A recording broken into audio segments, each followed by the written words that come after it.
Step 1, wake up early, gonna rise with the sun. Step 2, get some good, some food in you. Step 3, think real hard about what you wanna be. Step 4, fuck everybody, just do your thing. Wake up, today's gonna be a good day. Wake up, today's gonna be a good day. Wake up, today's gonna be a good day. Wake up, today's gonna be a good day. Wake up, today's gonna be a good day. Wake up, today's gonna be a good day. Wake up, today's gonna be a good day. Wake up, today's gonna be a good day. Yo, set your affirmations, aspirations. I got shit to do, the aftermath of preparation. Good food, good mood, blood in circulation. One step at a time, yeah, that's how you make it. Set a goal you control and the steps you take them. I try to pick one thought, have some concentration. And if I make a mistake, it's called education. I try to do this every day, call it replication. Wake up, today's gonna be a good day. Wake up, today's gonna be a good day. Wake up, today's gonna be a good day. Wake up, today's gonna be a good day. Wake up, today's gonna be a good day. Wake up, today's gonna be a good day. Wake up, today's gonna be a good day. Wake up, today's gonna be a good day. So life ain't easy, yo, I think there's a reason though.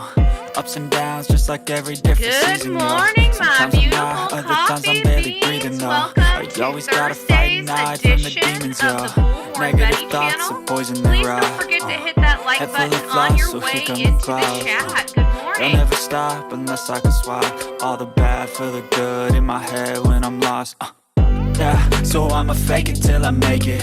Positive thoughts are overtaken, I got patience. One day at a time is how you operate a cadence. A flow, you grow, you show yourself a foundation. Stay away from all the shit that causes temptation. I know that I like to do it cause it's sensation. I live my life in my head like a narration.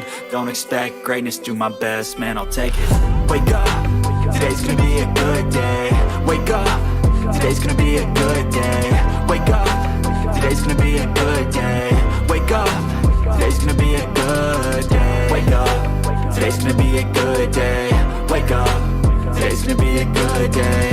Wake up, today's gonna be a good day. Wake up, today's gonna be a good day.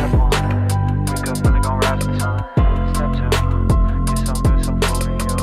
Step 3, think real hard about what you wanna be. Step 4, fuck everybody, just do your thing.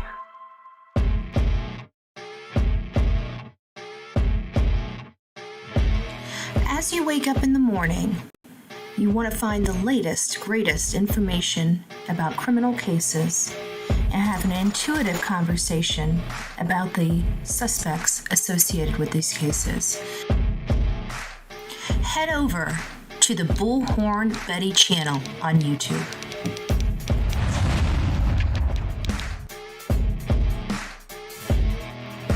Get breaking news right here on the Bullhorn Betty channel. Welcome to the Bullhorn Betty Coffee Club. Enjoy your stay and enjoy your day.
You guys aren't hearing me. Oh my gosh. Good morning. Hi, beautiful. I'm sorry. I was pouring coffee back here, and you never know what I was saying behind the scenes, so I felt it necessary to turn off my microphone. I don't normally do that, but you never know what I'm saying back here. I see all you guys. Every now and again, I want to talk behind your back, too. I'm just saying. I'm just joking. I love you all. I'm Bullhorn Betty. This is the Bullhorn Betty channel. We are the loudest channel on YouTube on the streets. And we cover true crime, a lot of different types of true crime, mostly, children, mostly deceased individuals, crime, from all facets, whether it's law enforcement crime, people on people crime, business on people crime, people on business crime. We cover it all over here. We even cover governmental crime, okay? And we're dealing with a lot of our governmental crime as well, which really kind of sucks because every time our government screws up, the only people they're screwing is us, right? But they don't care. They don't care. We're going to dive in. I just want to say good morning to everybody. Everybody, say hey. Don't forget to hit that button, that thumbs up button on your way into chat this morning.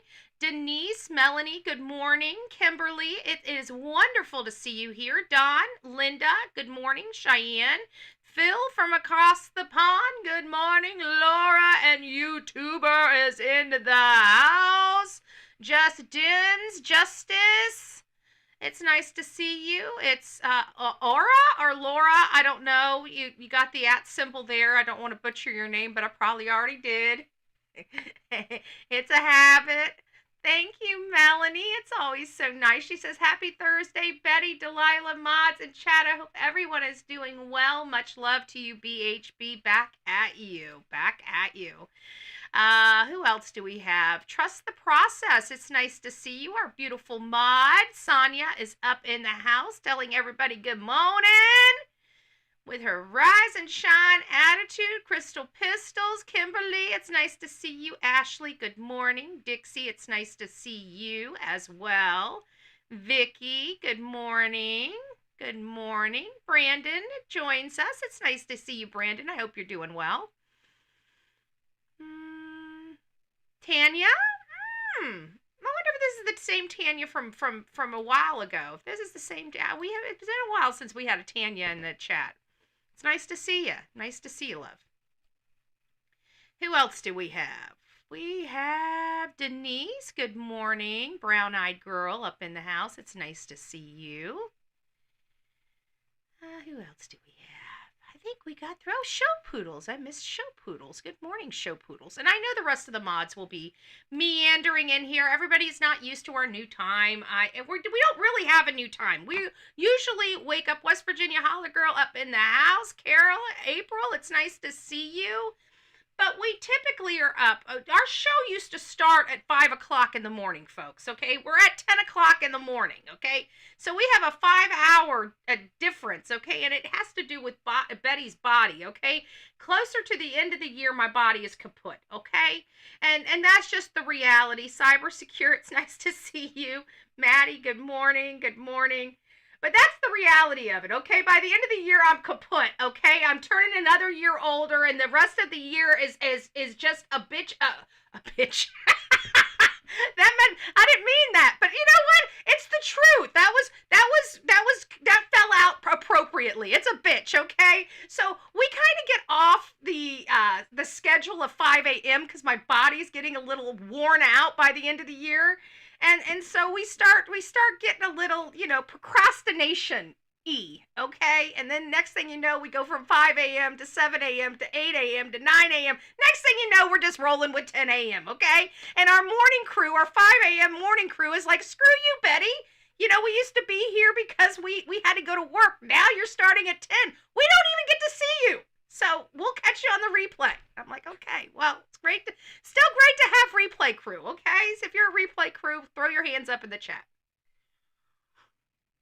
Why, I agree that it's not, 5 a.m. It is about to crack over at 8:30. We are working on it. I've never had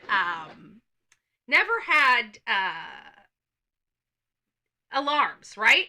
Never had alarms. I just want to show you guys this. This is my phone. We've got a 4:30 alarm, a 5:30 alarm, and a 6 a.m. alarm. I am actually using an alarm so I can start getting back on track. I have never done this, okay? In 10 flipping years, I have never ran my life off of alarms, except during the day, to make sure that when I'm working, that if I have a phone call, it dings me, so I make sure I stop working and make the phone call that I'm supposed to make. That's about it. That's about all I use the alarm clocks for. My body has always never failed me. No matter how hard I've tried to sleep in, my blessed body won't. Still to this day, it really won't let me sleep in, because most people's sleeping in is like noon, right? My sleeping in is like my butt is still up at 8 o'clock in the morning, okay? But then I got to get prepared for this. I got to make a thumbnail. I got to do research. I research all day and all night. So most of this stuff comes in from the night before, and then I just kind of fill it in the morning. I do some research in the morning, make sure nothing has really changed too much, right? And many times there's a lot changed. Look at Kada Scott. We went from a missing person to them bringing in homicide. As soon as they brought in the homicide detectives, I'm like, oh shit. We started running the story, because I really did think it was a hoax. Let's be honest. She just started the job 2 weeks ago. She's 23-something years old. She looks like a good kid, but even good kids, like Olivia did some crazy wild stuff in her younger years, and Olivia's a good, she's good, but the bottom line is we all do little crazy wild stuff, especially when life gets a little too real for us, right? And so I guess I was hopeful, wishful thinking. We had several of the adults that we had just been discussing, teenage area, same general age group. And of course it was, hoaxy. The kid shot himself to literally play into this hoax. Insane stuff that people do for attention. But to me, it's a cry for help. So I was like, okay, well, this might be hoaxy. However, if it's not, this is what I think. What is her boyfriend? Where is this? Where is that? It seems like this harassment call, if true, seems like started happening as soon as she got this job, but we didn't know about any boyfriends. And we're realizing that the guy that's arrested has done this before to an ex-girlfriend.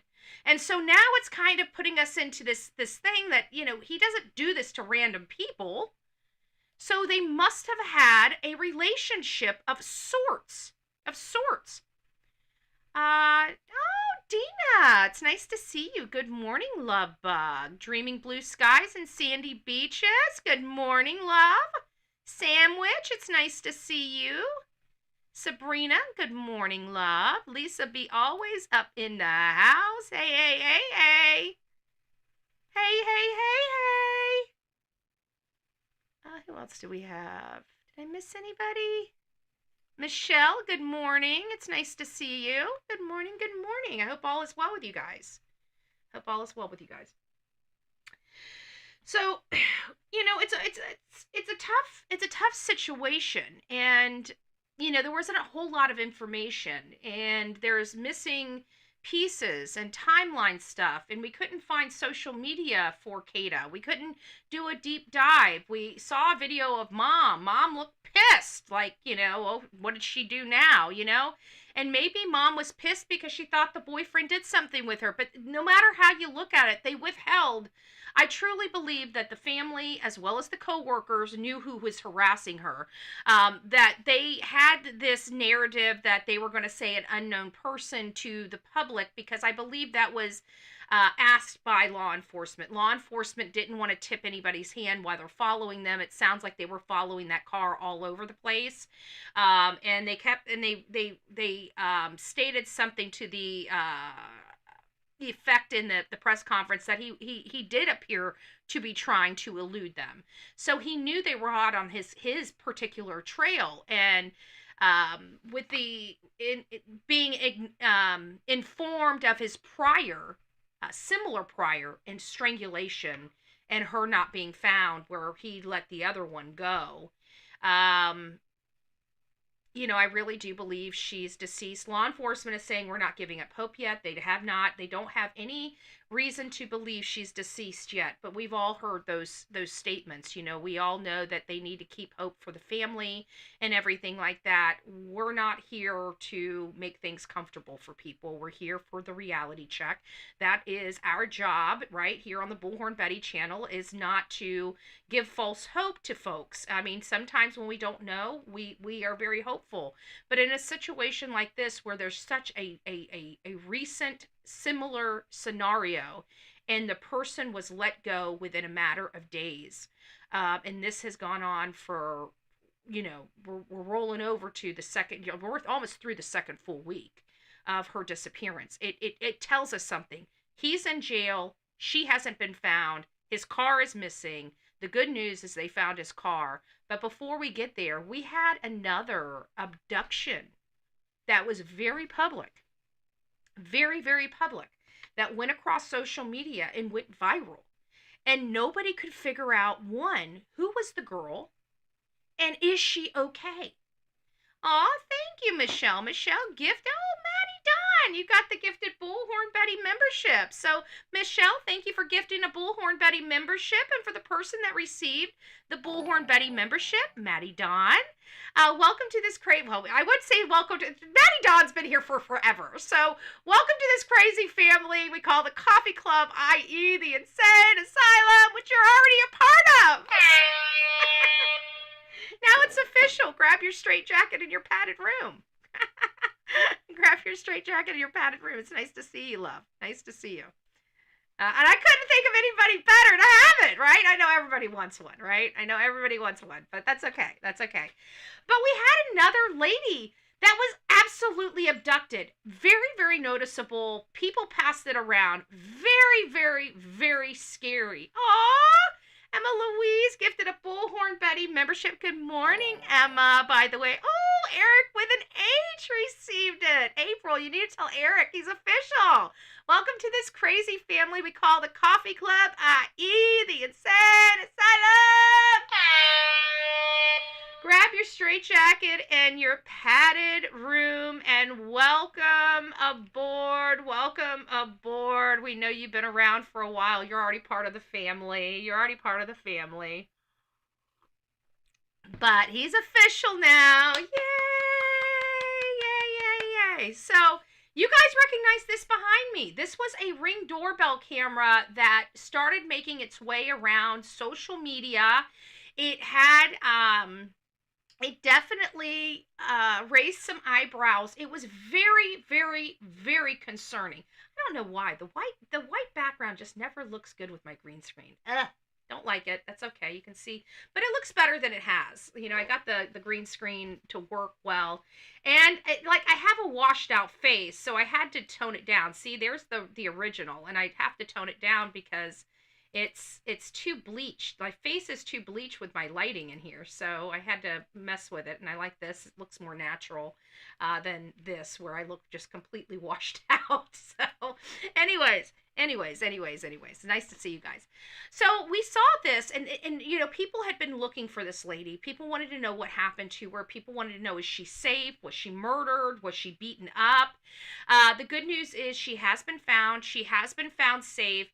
And it was a domestic violence situation. And her boyfriend, it has been arrested and been charged with multiple crimes. And this is what I'm talking about right here. There's video footage of this, okay, guys?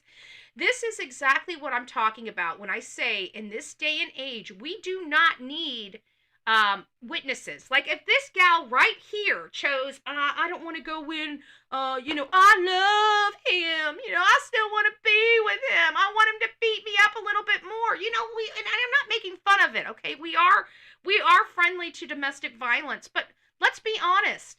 All of us had to make a decision of life or death and walk out the door. We had to grab ourselves up by the bootstraps. Now, we have to understand that people in some cases choose to stay, right? They choose to stay, and don't tell me that they don't. I'm here for reality, not sugarcoating. There are people that truly choose to stay in violent relationships, and they think that's the best it's going to get, or they're just comfortable.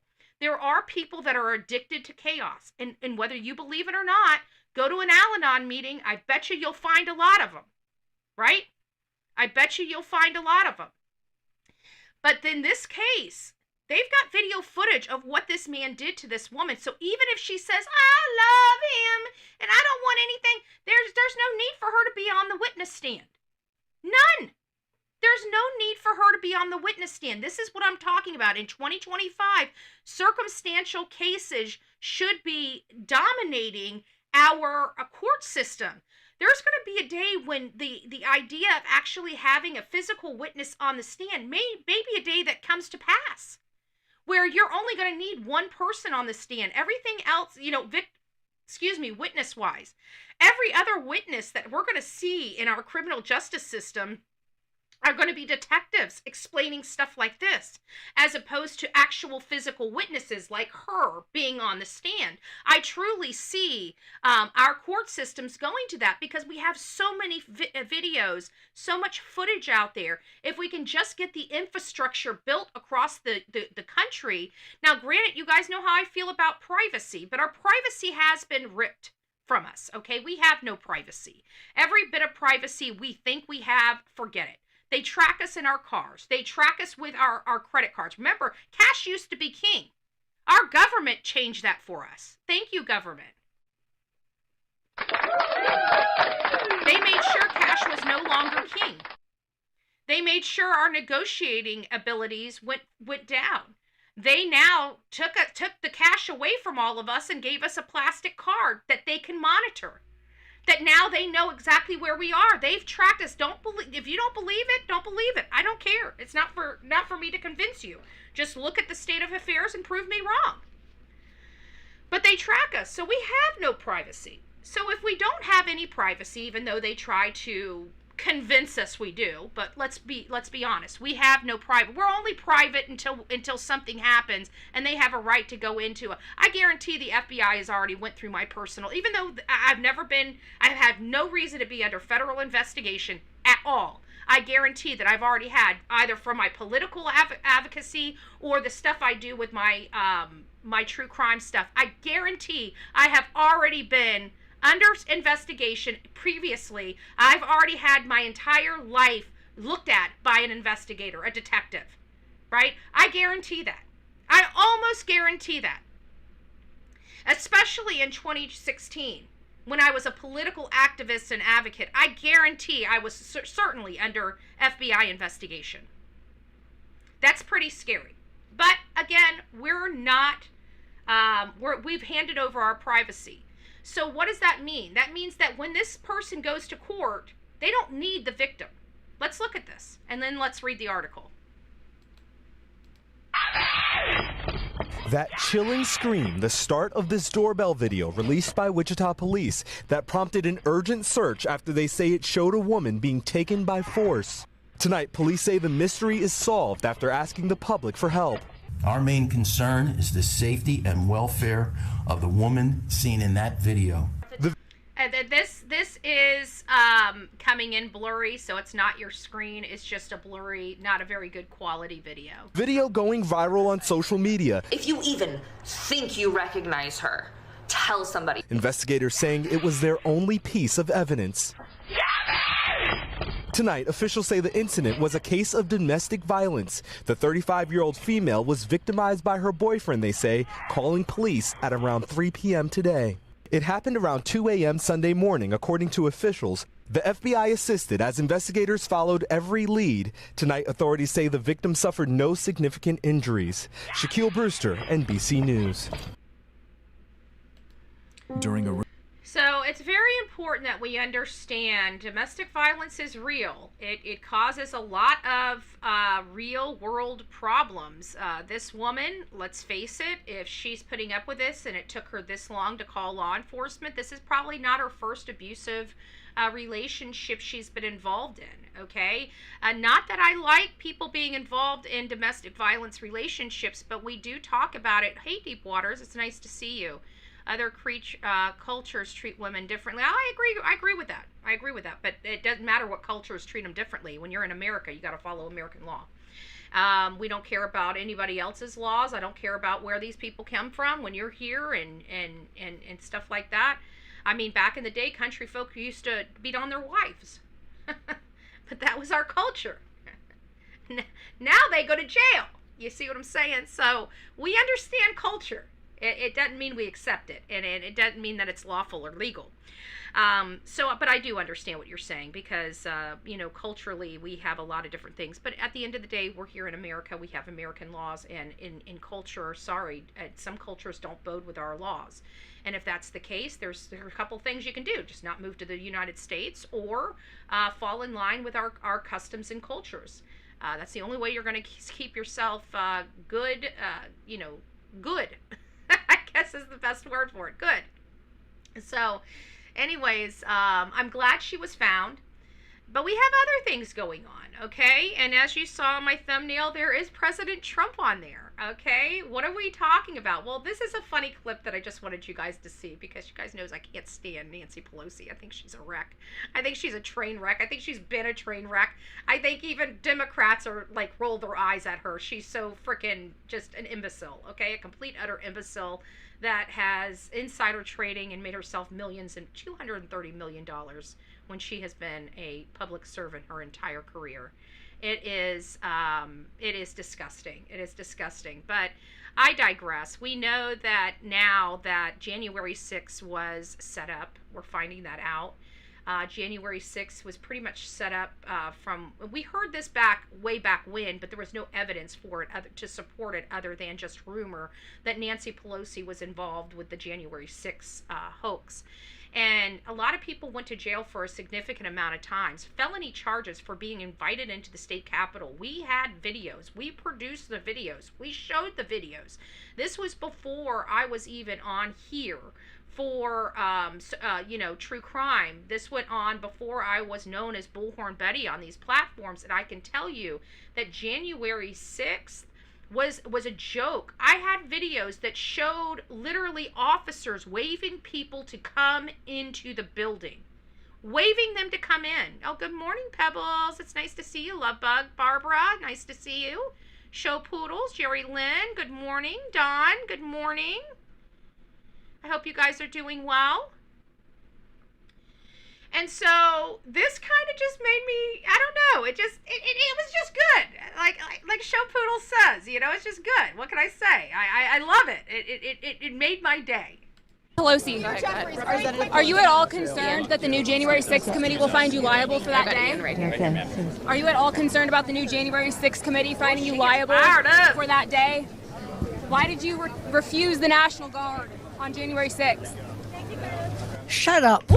I did not refuse the National Guard. The president didn't send it. We did not have any accountability for what was going on there, and we should have. Why weren't the National Guard there to begin with? They clearly didn't know, and I take responsibility for not having them just prepare for more. Why are you coming here with Republican talking points as if you're a serious journalist? The American... Oh, yeah, because don't you know you can't be a serious journalist out here in reality world without being a Democrat talking head who come with Democrat nonsense talking points. But you can't be a serious journalist and want to find out what happened on January 6th. Now, mind you, there are still people in prison from that. People in prison from something that was set up by the FBI and Nancy Pelosi. Americans. Oh, I thought we didn't have American hostages. Remember all that when we kept screaming that these are political prisoners? Remember when we kept screaming from the rooftop that these were... I got political prisoner signs in my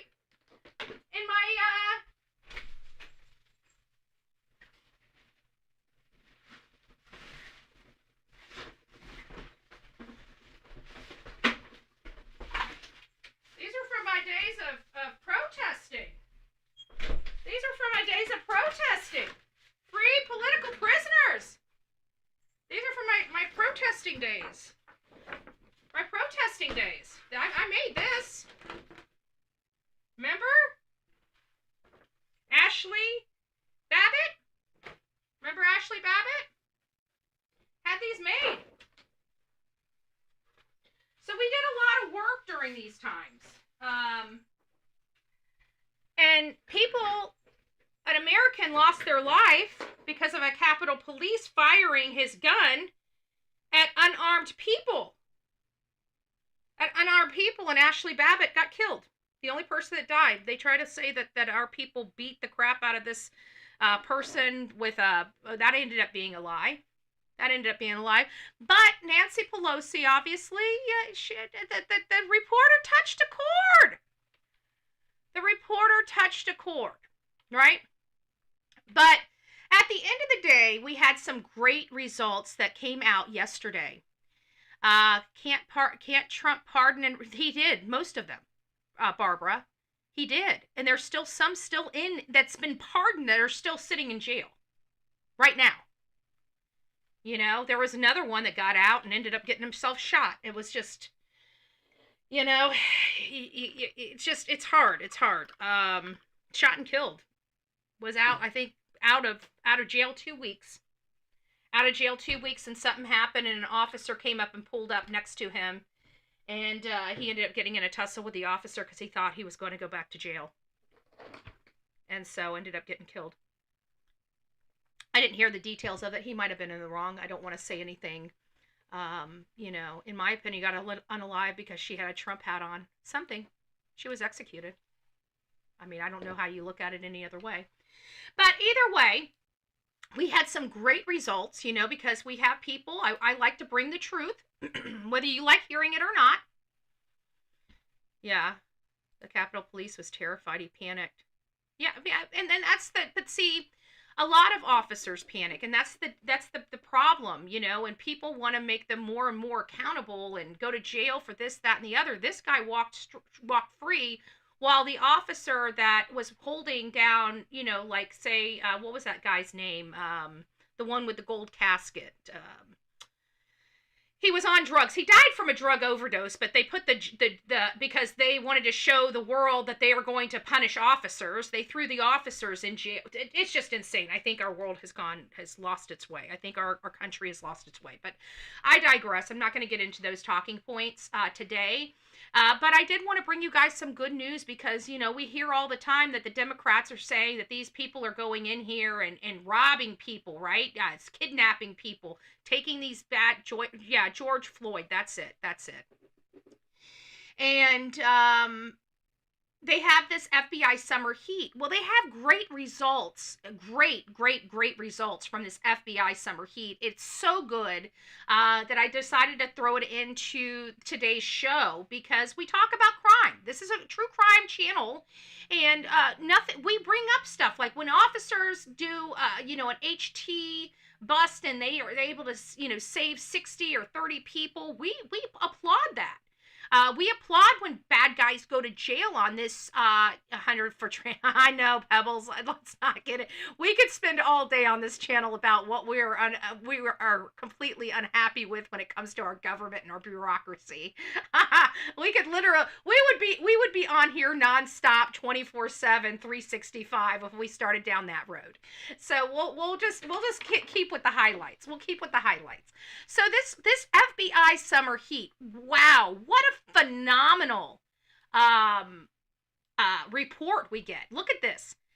8,620. Now, mind you, this has only been since President Trump has been in office. He's been in office like 8 months now, okay? So I just want to put these numbers out, but I want to put the stuff behind it too, because you guys need to have some understanding that this is only a like 7-month operation for these numbers. I don't even think they have the 8th month of operation numbers in this. So this is probably last month's numbers, or, you know, taken before this particular meeting yesterday. 8,629 arrests. For all you anti-gun people, which we know we have anti-gun people in our channel, we're perfectly fine with that. I want people that know how to use guns to have guns. So if you don't know how to use guns and you're anti-gun, then the best place where a gun should be is not near you, okay? So we all agree on that, okay? So don't ever think that I look down upon you because you're anti-gun, you know? I'd rather people that don't know how to use them to not have them, or to properly be trained in their use, okay? That's my stance on that, okay? I'm properly trained to use them. Therefore, I like them, okay? If you are not, they are a dangerous piece of, a dangerous tool for you to have, okay? It's a dangerous tool for you to have. Wow, it is a record. It's a great record so far, Crystal Pistol. So they took 2,281 firearms off the street. They've saved 557 children were identified in this operation. You know how we feel. This channel is big on kids. We're huge on kids. They had 7,000, almost 8,000 search operations. This is music to my ears. Music to my ears. They got 421 kilos of fent off of our street. I'm sorry. That is, and this is not even with the narco. This is only the FBI. This has nothing to do with the narco terrorism operations that the Department of War is carrying out. That's, I don't even know if we can calculate the amount of drugs that they've taken off of, to stop from even getting onto our streets. It sounds like that the boats coming to and from are starting to get less and less and less. They're starting to realize, because we truly have, for the first time in 40 years, when I was younger, we always talked about the war on drugs, They had, just say no. They had all these just say no campaigns whenever something happened to all those campaigns. They stopped pushing as hard to educate folks on substances and what they did. It didn't help me. I can tell you whatever we learned in school didn't help me. I ended up falling into that category. I am a statistic in the war on drugs, right? And, we've never had a president that truly took that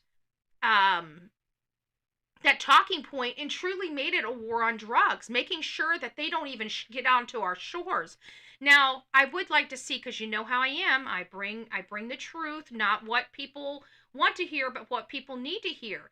And at the end of the day, we're reducing the amount of substances that are coming into our country, there's going to be a lot of people that are going to be going through withdrawals.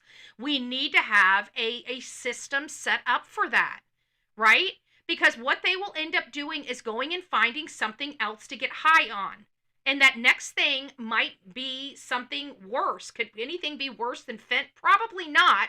But the next thing may be something that they do thinking it will get them high that kills them. And the whole purpose of us getting this poison off our street is to save lives. So we need to know that addicts are addicts. They're going to act like addicts. And so we have to have some type of system in place to handle the addicts. I know this because I used to be an addict. I will always and forever be an addict. But I'm a retired one, okay? I didn't like the job, okay? So I retired the job, okay? It was a horrible path to be down. I had a horrible retirement plan, So I didn't like it. But that's music to my ears. 421 kilos of fent off our streets. And this one is so much better. Almost 45,000 kilos. Almost 45,000 kilos of Coca-Cola off of our street. That is just, again, amazing. Amazing. These are good things. These are stuff that we, we're on here. We're always working to find ways to change the system, to try to reduce the crime, to try to put the bad guys behind jail, behind bars. And we have numbers like this, and it feels good. It feels like finally somebody is getting it. We like to see numbers. Bad guys going to jail, getting off the street, not being able to violate your family, not being able to violate my family. It is a good day. And out of those 8,600 arrests, we already have 2,081 criminal indictments. So again, this is something that whether you like the president, like his team or not, everybody that's in the true crime genre can absolutely get behind this right here. This is good stuff. This is good stuff. So I did want to let Kash Patel, you guys know I have a soft spot in my heart for this man here. Well, I have a soft spot for this entire administration, okay? It's my dream team, okay? I will not lie. The team we got, now I'm a little wonky on Pam Bondi. We'll get into that in another conversation, but I won't lie. I'm a little wonky on Pam Bondi. I was okay with the Pam Bondi thing, but you know me, as I start seeing things roll out, I make assessments, and you guys know my assessment. This year, I've always been one that empowers women, that empowers women, that empowers women, but I'm finding that there are women that are not suited for certain jobs, okay?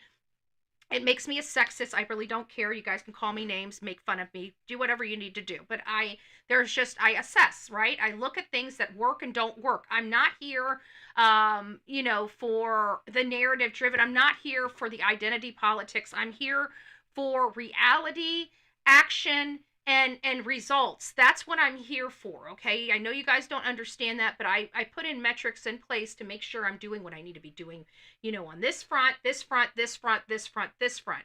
And I've noticed, like, even Marsha Blackburn, I don't want her to be governor. I don't think she's appropriate to be governor.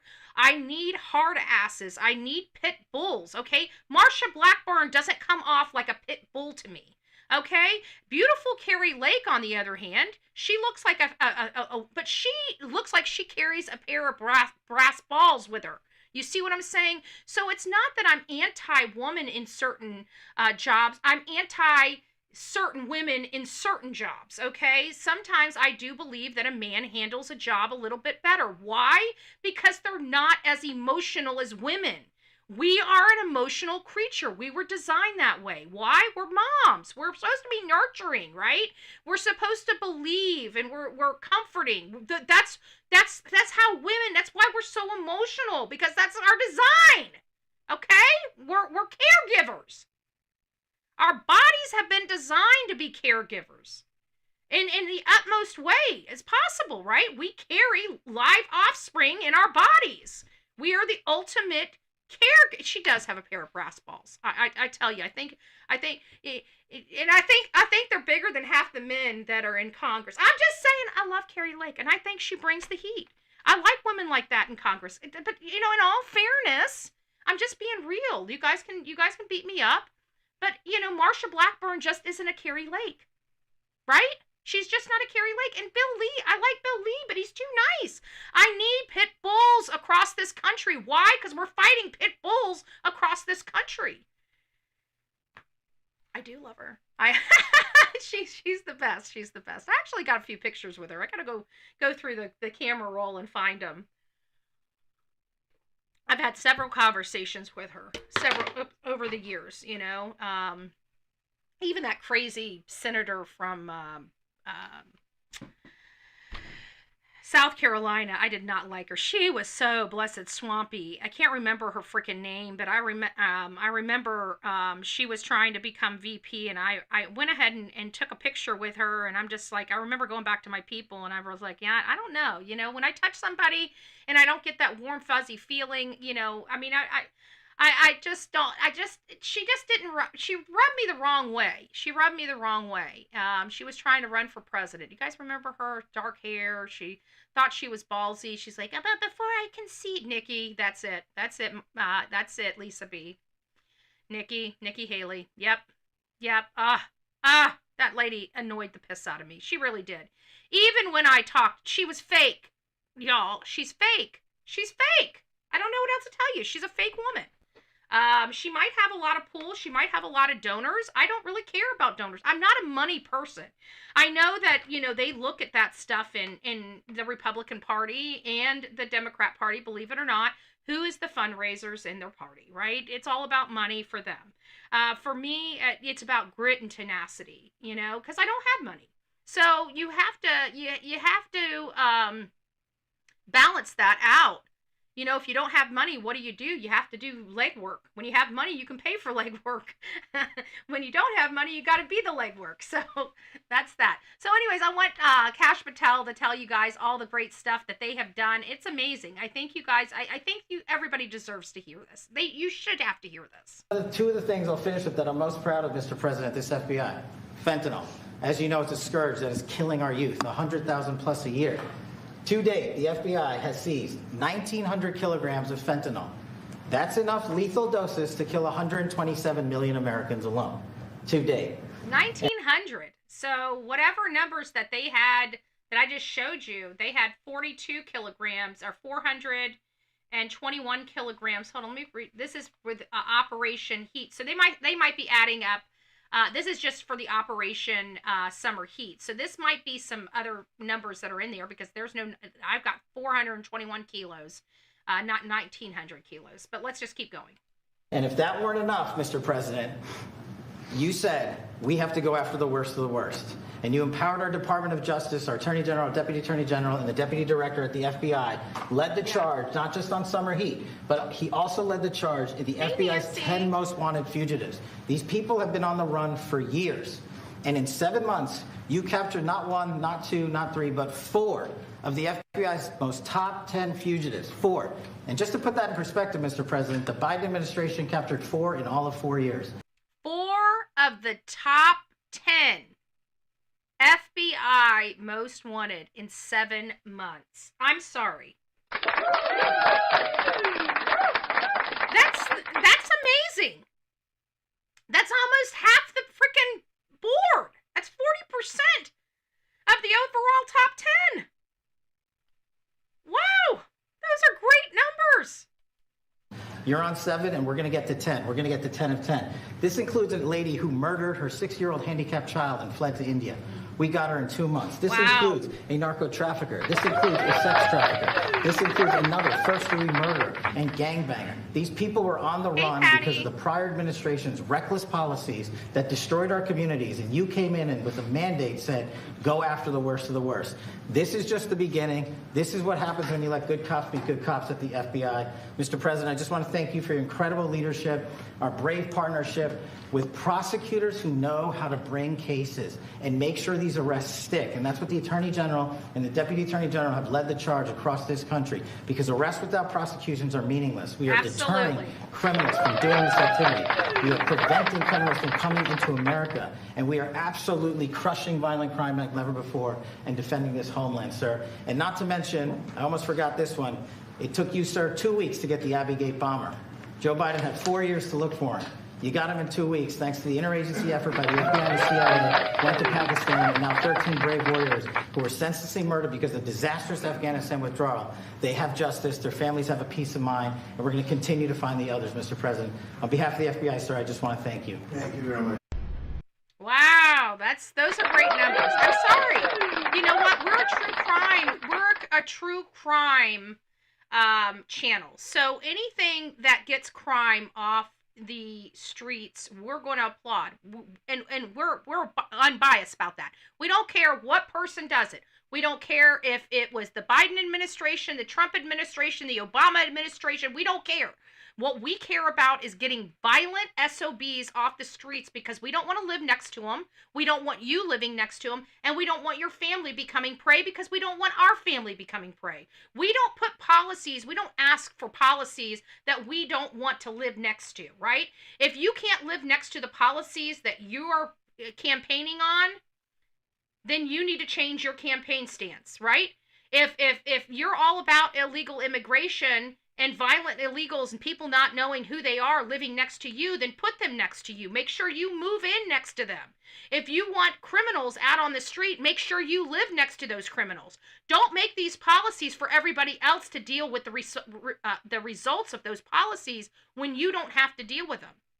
I talk all the time. My advocacy, especially in my community, are things that usually don't affect me. I think the next thing that I'm going to argue with my county about actually does affect me. I will be honest with you. The next argument is going to be something very trivial. It's going to be our garbage cans, okay? Our garbage cans in our garbage, our waste, schedule. I'm going to be complaining about that. Okay? Some of the stuff that we complain about it seems meaningless, but you want to know how these little things get done around your community. It's because you got people like me down at those county meetings kicking up a storm, making noise, talking about complaints that we have around our communities. That's what gets things done. And right now we've changed our garbage schedule, and I'm not a fan. I'll just be honest with you. So I haven't been at a meeting in a while, and garbage is going to be getting me off my butt and down to a meeting. Okay? It's just that trivial. And sometimes just that stinking petty. Okay? It just is, Cupcake. I don't like maggots when I open my freaking garbage can. We need 2 weekly pickups. 2. And they stop the plastic bags with the yard waste. Like, what the hell is that? We've done it this way for 30 years. Who gives a shit? Good gracious. I hate people changing shit when there's no reason to change it, right? Anyways, let's move on. You guys aren't here about my trash complaints. I get it. I know. My trash complaints are mine to bear. I get it. But I am sporting in there over trash. I'm getting my trash taken care of. Okay, gotta take the trash out. In more ways than not. Okay, guys.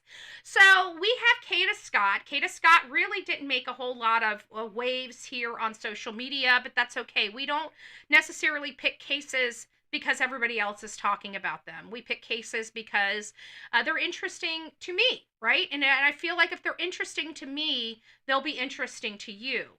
And at the end of the day, we're here because we want to help. We wouldn't have this channel if we didn't want to help or didn't want to be a part of,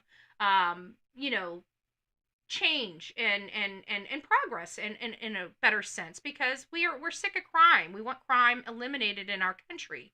Did you know South Korea has virtually no crime? With all those people living in South Korea, even though North Korea is dangerous as shit, the people in South Korea, they could leave their stuff out in the middle of a field with a whole bunch of people and not have to worry about somebody stealing. Okay? So the idea that we can't live without crime, that crime needs to be some part of our makeup, that's people putting that in your mind, teaching you that bullshit. Okay? It is untrue. We can live in utopia right here in America if we just say no to violence and no to crime and no to enabling it, right?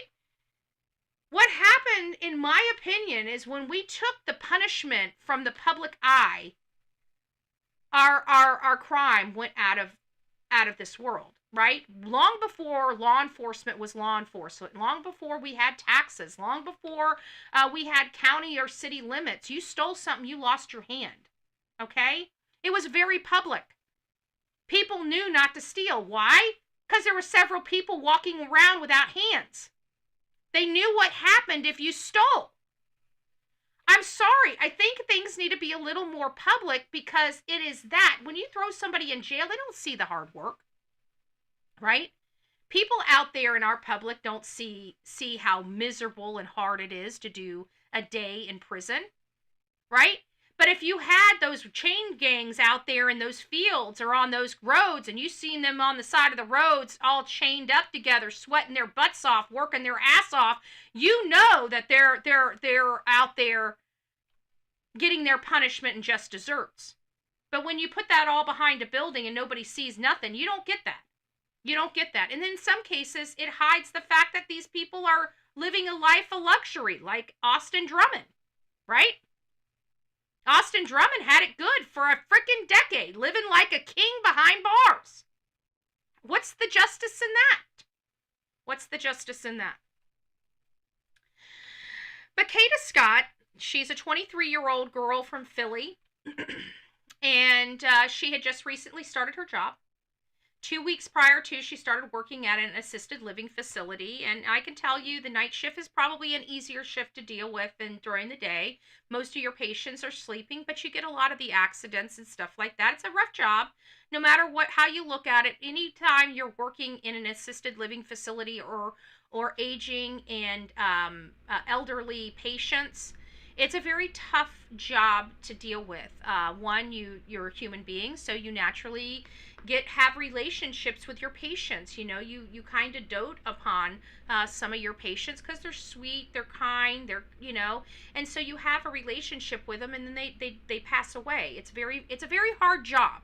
Okay, a lot of people that have never cared for an elderly person or been in this type of job, it's a very demanding job, but it's also a very rewarding job.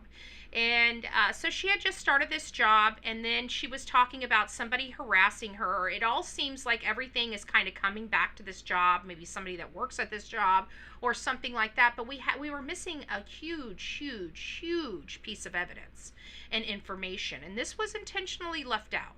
And it was her prior relationships and whether or not she was seeing somebody. A 14-year-old stabbed a man 3 times and killed him. A defense wants us to feel the pain of the perpetrator. Yeah, and I'm tired of it. You know, the 14-year, and in all fairness, I tell you guys all the time that, you know, these kids, they're a product. They're not bad kids. They're a product of their home life. But once you get to this age, it's done. Now you have real responsibilities. That's why our real consequences. That's why I want to get to these children before they get to the teenage years. If we can get to them and start locking their parents up or start punishing their parents, they will have different outcomes in their lives, because the parents are realizing that the children are getting them in trouble, and they're going to either give their children up to better homes, or they're going to straighten up and be better parents for their children, because they know that if their children do something, they're going to be the one that has to deal with the consequences of that. I really do believe it's time to start holding parents more accountable for their underage children, especially when their underage children commit crimes. The parents have got to start being responsible, because they're responsible for everything else. Think about it. If your kid's out and breaks a glass, who's sued? The parents. If your child is driving your car with a license or without a license, who's sued? The parents. So the parents are ultimately responsible for the children up to the age of 18 when they become an adult. I don't think it should be any different when they commit crimes. Now, there are some good parents out there that have, you know, their children have lost their way. How do we handle that? We don't want to be throwing good parents in jail. Well, I think there needs to be a caveat on that law that basically says if the parents are doing what they're supposed to do, i.e. getting their child into counseling, you know, doing all the things, then they're mitigating the issue. They should not be held to the same account as somebody that chose to allow their child to get a hold of a handgun and go out and murder 3 people, or, you know, get a hold of a knife and go out and stab people. Those are different scenarios, right? Especially if the child has been counseled or the parents have been counseled at school. I think there should be even in a higher level of charges for that parent that chose not to follow the instruction of the school. There's got to be some major consequences that go toward the parents with these younger children, okay? Like that 9-year-old child, you guys heard me. That child should have never gotten one handcuff put on him. They should have went straight to the parents' house and arrested the parents or whoever is in charge of that child. If there's drugs or gang violence in that area, they should be considering helping the family move into a safer area. You know, like, this is what upsets me. Our government wants to remove the children from the home instead of removing the family from the environment, right? I think it would be a lot cheaper for us to relocate an entire family to a better community that's not riddled with drugs and violence if they're not a drug and violent family, right? And they're just down on their luck and poor. Then why are we going to take a child that's going to cost us $150,000 a year to take care of versus helping the parents out and giving them $2,500 a month to help stabilize that family and get them into it seems like money-wise, it seems like a winner chicken dinner all the way around. It's better for the family. It's better for the taxpayer that's paying for it. But these are the common sense solutions that are not being discussed with our government. It's always bullshit. It's always bullshit, and what costs the absolute most amount of money, that's the way they want to go. Anyways, So Kada Scott went to this assisted living facility. There were some complaints that she was being harassed, and then all of a sudden she left. And we were trying to the other thing was the boyfriend. I remember, I think it was Lisa B. Always. It might have been somebody else that brought up the fact that maybe somebody called her and said they hit the car and to come out. But now we're learning that she was communicating with this guy, Keon King. She was communicating with. So it's starting to take shape that she must have had some type of physical relationship with Keon King. And that physical relationship soured. She probably realized he's an unstable man because, 23 something, you kind of get a little physical before you start getting, speaking to the person. It's just, it's a bad solution for our young folks, but it's what you guys are being taught in school, that, sex is nothing but a thing, which is not true. Okay. It's not true. It's very, very important. And you're selling yourself short with listening to whatever they've been trying to teach you in school. However, it sounds like, he's obviously unstable. He's done this in the past. I'm sure she probably got her spidey senses or the instability, and she knew that something wasn't right and probably decided not to deal with him too much, try to break things off. She might have just ripped the Band-Aid off and just didn't want to talk to him anymore, but that's not the case because they are talking about this communication. So he must have had some way of, oh, hey, Stacy, it's nice to see you, love. He must have had some way of calling her out, because what we learned from the press conference is there was a communication and she did go to work. Now, the only way that she would have left work would have been willingly or physically being removed. That means that he would have had to go into that job and physically remove her out of the job, versus her walking out to him to speak to him. I don't know why she left work.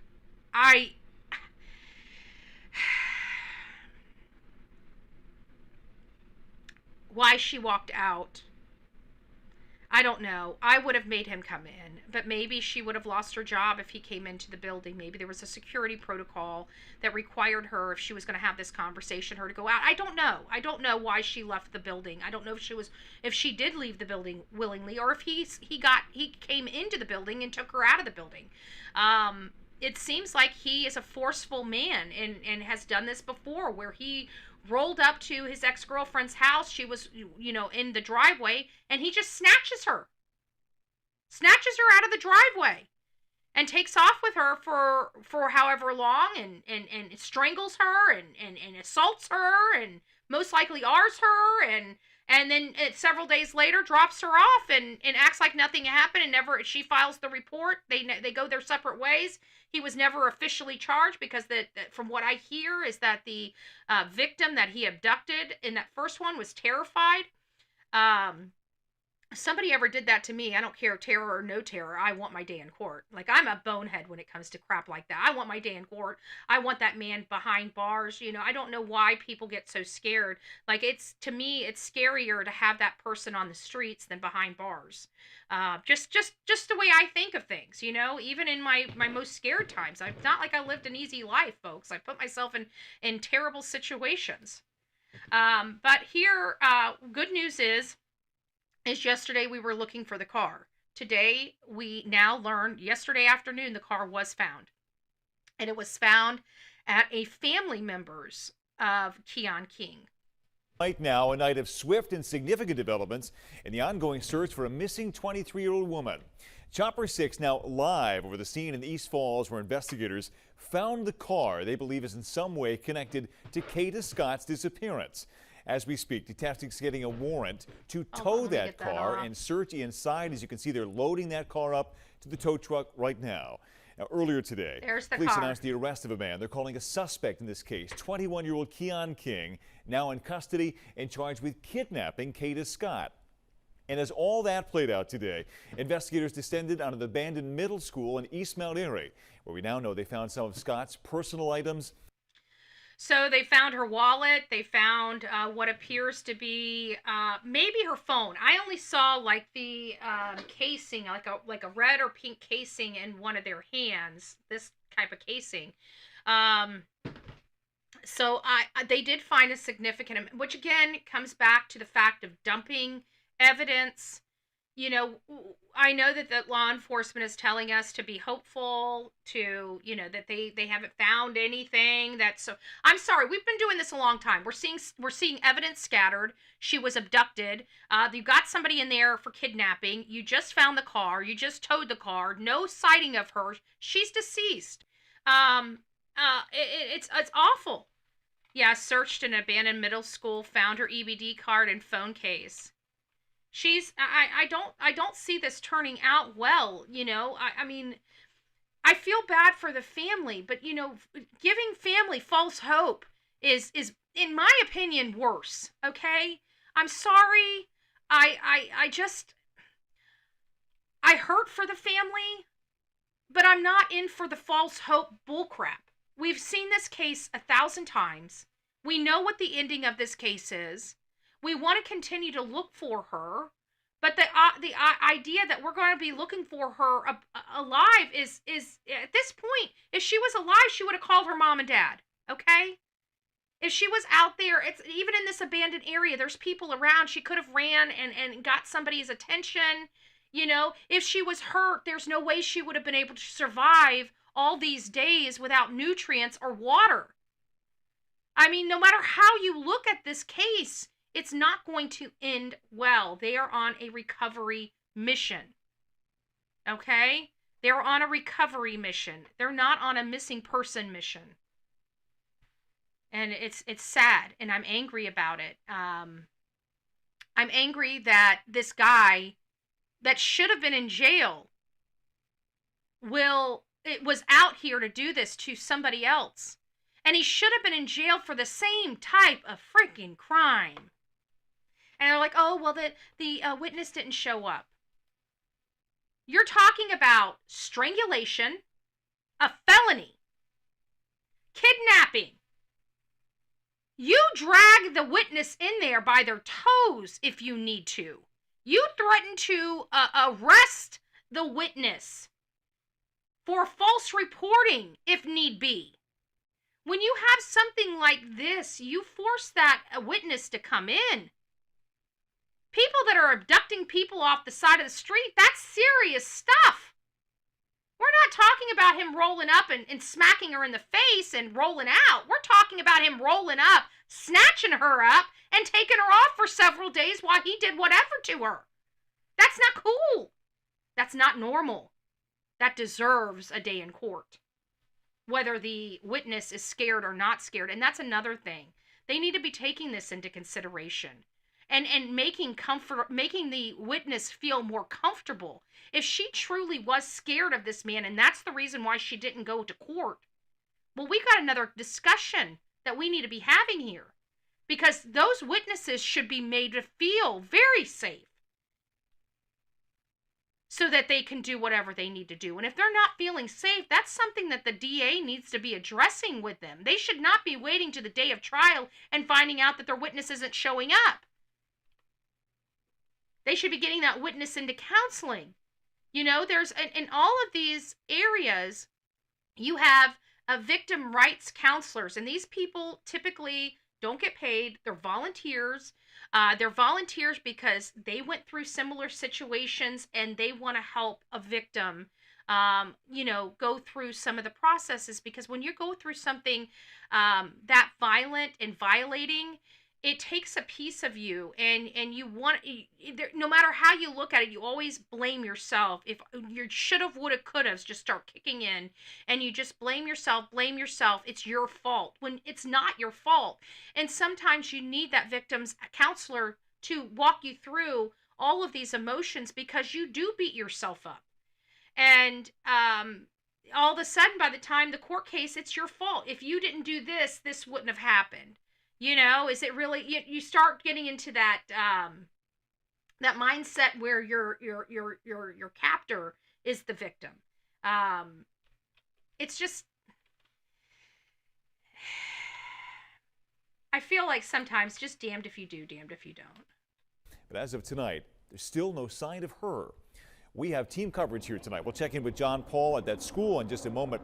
We're going to begin, though, with Action News reporter Becca Hendrickson live in East Falls. Becca, what's the scene there right now? We saw them towing away that car as we speak.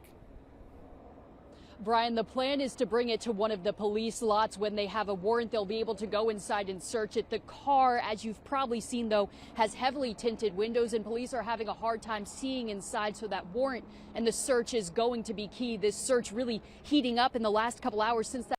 So what I want to express here is it sounds like they've got the car. They're waiting for the search warrant to be signed. So they've taken the car, they've towed it back to their lot, and now it has to sit there. Could she be inside that car? It's possible she could still be in that car, folks. They haven't opened the car yet to find out. They can't. And usually, like in, if you guys remember Savannah Soto and Matthew Guerra, they were able to walk. They were having a hard time finding the car, but when the car was found, they were able to walk up and see people inside the car, visibly see them inside the car. And because they were able to visibly see them inside the car, that gave them their probable cause to get into that car immediately, okay? Because they needed to check on the well-being of them. They had probable cause to break into that car, bust out a window, and check the victims, okay? But in a scenario like this, they can't see in the car. They can't tell whether there's a victim in the car. Now they have to truly wait. Now, if they had some scent, this is the good part about it, though. I would think that if somebody was in that car deceased, there would be a high smell exiting that car of decomposition. Decomp, especially days old, is a smell that is just putrid. So without them identifying any type of scent, it's making me feel at least probable or hopeful that she's not in the car. But we still don't know. They believe she was transported, at least in part, with the use of that car. That police press conference where they asked for tips about what's going on. You can see the lot behind me. These are the Gypsy Lane condos in East Falls. Sources tell me that family members do live in this condo complex, family members of King. You can see now right here live on Action News, the police tow bringing this vehicle expected to be connected to Keon King out of the condos. Police say they believe at some point Kada Scott was in that car. Hours after asking for tips, police found the car tied to the kidnapping of Kada Scott in East Falls. Police say the 1999 metallic gold Toyota Camry belonged to 21-year-old Keon King, who has been charged with kidnapping Scott. 3:10 today received the radio call that the vehicle that we were looking for is parked in the rear of the apartment parking lot. So they did find it. This, again, it sounds a lot similar. I know we don't talk about these things very much, but we did go over the Savannah Soto and Matthew Guerra case. And where was the car? In the back of a parking lot of an apartment complex. So we do have some identity, where we've seen this before. But before, the victims, one was in the front seat and one was, covered in the back seat. And they both had, obviously, bullet wounds to the cranium. And this one, they can't even see inside there. But again, it comes down to the scent of decomp. I'm not hearing them say that there was any type of scent that would resemble that of decomp. Oh, the real me too. I didn't say good morning to you. It's nice to see you, love bug. I hope you're doing well. I thought the same, but I've seen cases where they were in a car and no odor until opened. Okay, yeah, maybe it was sealed well. And you know what? To be honest with you, that's a possibility with Toyotas, because Toyotas really, in the grand scheme of things, are a very good quality made car, okay? They're one of the cars that you see on the roadway 20, 30, 40 years later. You'll see a Toyota still on the roadway running pretty well. It might look like crap because the paint's all off of it, but it runs really well. That smell was how the body of Celeste was found. Exactly. The smell was exiting. But, even though Tesla's Tesla, is it do they make the quality of the car the same? Like, it comes down to the seals, in the vehicle. But this is a much older vehicle. Would some of those seals be broken down? And I'd have to think that they would be. It depends if the body is wrapped well. Yeah, there's a lot of different factors, but the good news is we're not hearing that there's a scent that's concerning for them. So it might be possible that she's not in the car. I would like, if she is deceased, I would like her to be found soon. I think her family and friends deserve to put her to rest, and put her to rest at, rest at peace, but also to help advance this investigation. Keon King, last person to see her, it sounds like she was supposed to be at work. How did they cross paths? There's a lot of stuff that we are just not going to know right now. I'm going to keep on this to find out those details. But until we have those details, it's just a big question mark. It really is. It's just a big old fat question mark. Officers rushed to the scene coming from a massive search at the abandoned Ada Middle School in East Mount Airy, across from Auberry Arboretum, where they searched last week. They gave us. With this whole thing, this school being abandoned, I would think that they've gotten into the abandoned building. I'd hope that they got into the abandoned building, because if they haven't, somebody else would have. If it's an abandoned school. And this is another thing. This is what really, really upsets me about communities. You got abandoned buildings like that. That building looks huge, right? It looks huge. It seems like with very, very minor repairs, this is really a tangent and off base, off complete topic. But you have this, and you guys know I'm all about community involvement and stuff like that. This abandoned school would have made a great place for little apartments for the homeless population, or the homeless vets in that community.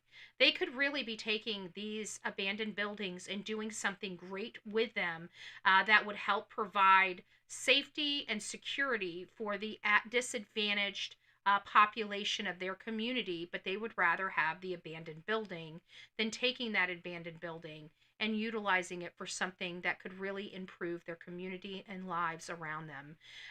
Those would be my suggestions. Had this, and we've made those suggestions here in Manatee County for abandoned school buildings. We've asked our counties to step up to the plate and start converting those over into housing, either housing that is subsidized by federal funds or state funds, but help our disadvantaged, or even helping a private, a public-private partnership with,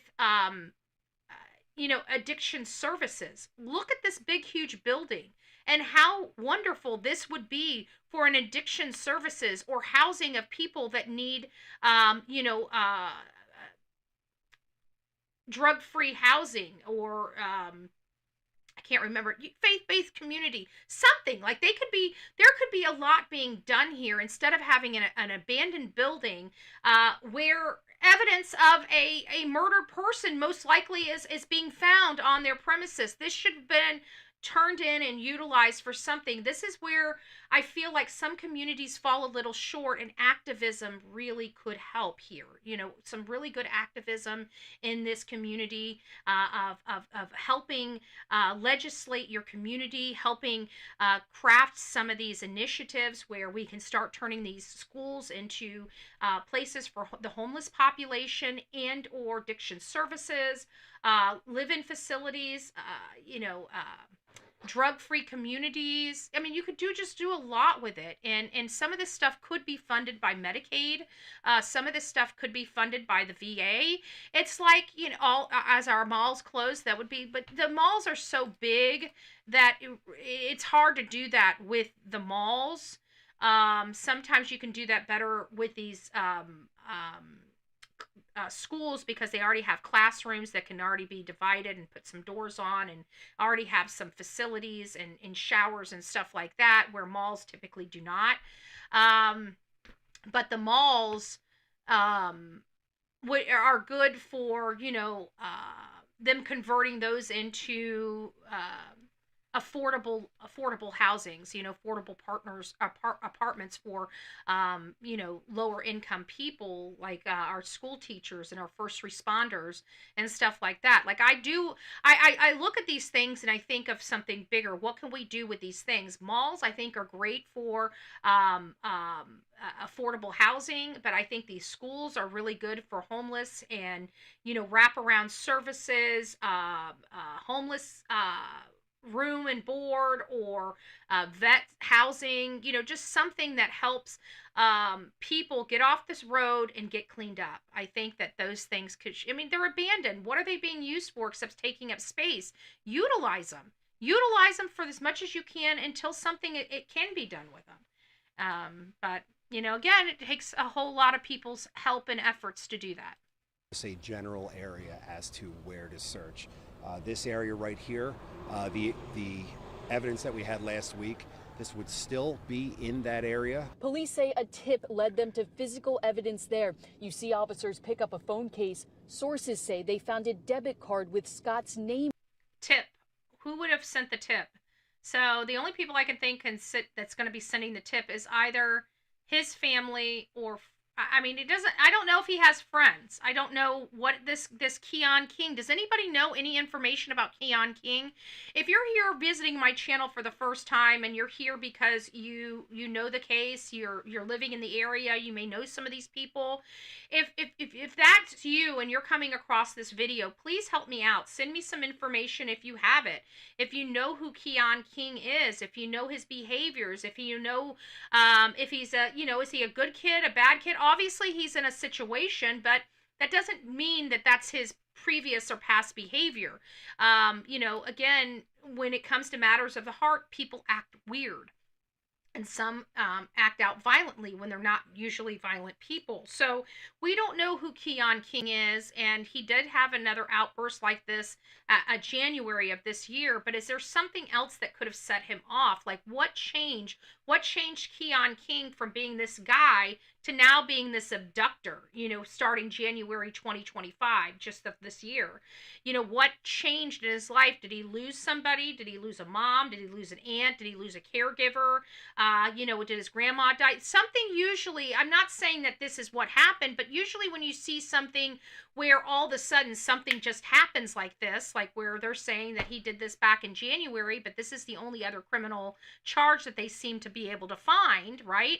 And they even gave us his date of birth so we could do our own due diligence, and his date of birth is May 6, 2004, so we could do our own due diligence in there to find out if he had any criminal records. But for the most part, it just sounds like that his criminal not being held accountable the first time. Yeah, that has a lot to do with it. But he did get away with it. There's no need to kill the next one, but he did. And I'm going to say he did because we've got no evidence to support that she's alive. Okay? Law enforcement is looking at it differently. They're like, we have no evidence to support she's deceased. Well, we do. We're social media. She hasn't been on her social media in days and weeks. So that to us tells us all we need to know because we are social media people. And if she's a social media person, you guys know if you don't see me here for a day or two, something's wrong with me, right? You guys know if you don't, like, it's Sundays, sometimes you see me, sometimes you don't. So you guys aren't worried if you don't see me on a weekend, okay? If it's something, but if it's Monday through Friday and you do not see me on my show and you're like, where's Betty? You automatically, don't tell me. You don't automatically think something's happened to me. You do. If I go a day, if I went Monday without a show and we didn't talk about me being on the road, you guys would be concerned about me. You guys would be reaching out to my mods saying, is everything okay with Betty? And then my mods would be reaching out to me, Betty, is everything okay? Right? That's kind of how it works. It's how it worked in the past. I've missed a day or two in the past. And at one time, people sent a wellness check to the house.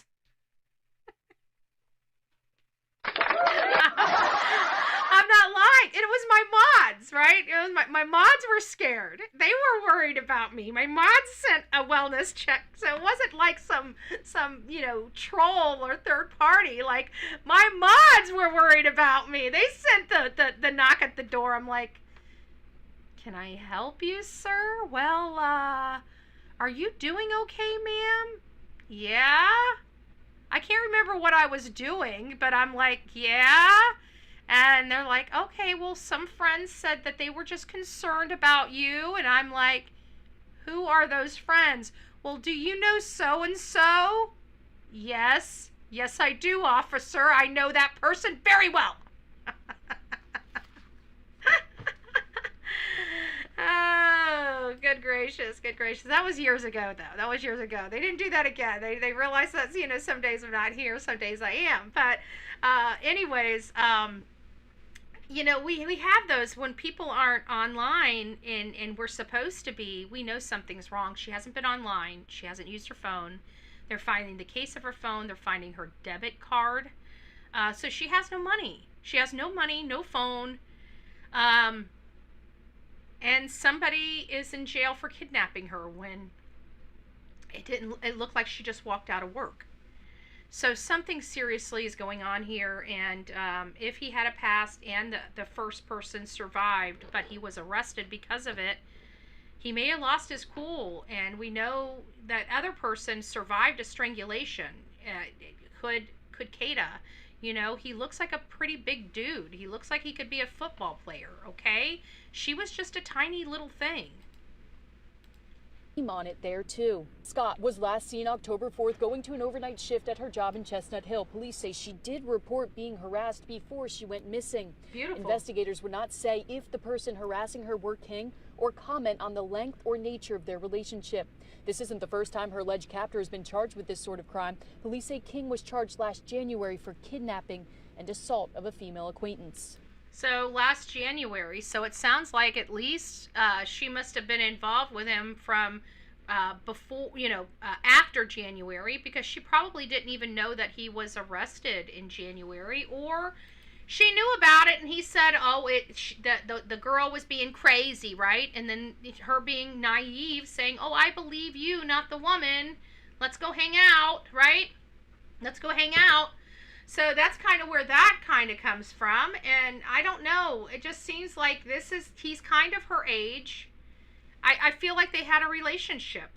I feel like there was some type of relationship, whether it be, a fling, or it was more involved where they were kind of kicking it together. We do worry because, drama crama. Oh, yeah. I know, Veronica. I know. But I remember that, though, But now that I know that people worry about me like that, like when I don't go and like my mods reach out to me, I'll be like, I'll respond back. But I think that day I had turned off my phone. I mean, I was just having one of those days where I just wanted to be left alone. And I didn't notify anybody that I wanted to be left alone. I can't remember what it was, but I think I turned off my phone. I didn't go live. I just was kind of just taking an R&R day or something like that. And I think I was cleaning the house or something. And I get this knock at the door, and it's an officer. And I'm kind of perplexed. I'm like, what the hell are you doing here? Like, what did I do now? I mean, what? I didn't do nothing, officer. Like, what are you knocking on my door for? Okay. I'm just joking. But, this whole situation with Kada and her abductor, if she was okay, I think that after the arrest of the abductor, she would be found. And she would be coming home or going to the hospital to be checked out and everything like that. We're still here. He's been arrested for over 24 hours, and we still don't have Kada. This is not a good look. This is something very serious, and I think this is going to end very, very terrible. That case had been withdrawn by our office based on the witness failing to appear at court. I pulled that file, and after an extensive review of it, our office made the decision to refile those charges. We believe there is enough to proceed. So King being charged with 2 cases of kidnapping now, but the important thing here still, police are still searching for Kada Scott.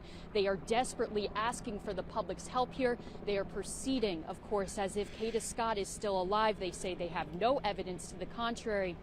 They're holding out hope as they tow the car away. They believe she was in the pieces of this puzzle starting to come together. Live here in East Falls, Becca Hendrickson, Channel 6.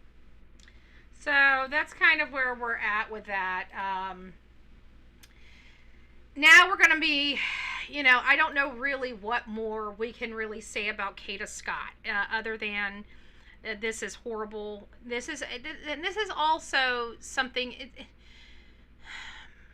if she would have just stayed until we find out what happened. He may have just ripped through the door and just grabbed her and nobody knew.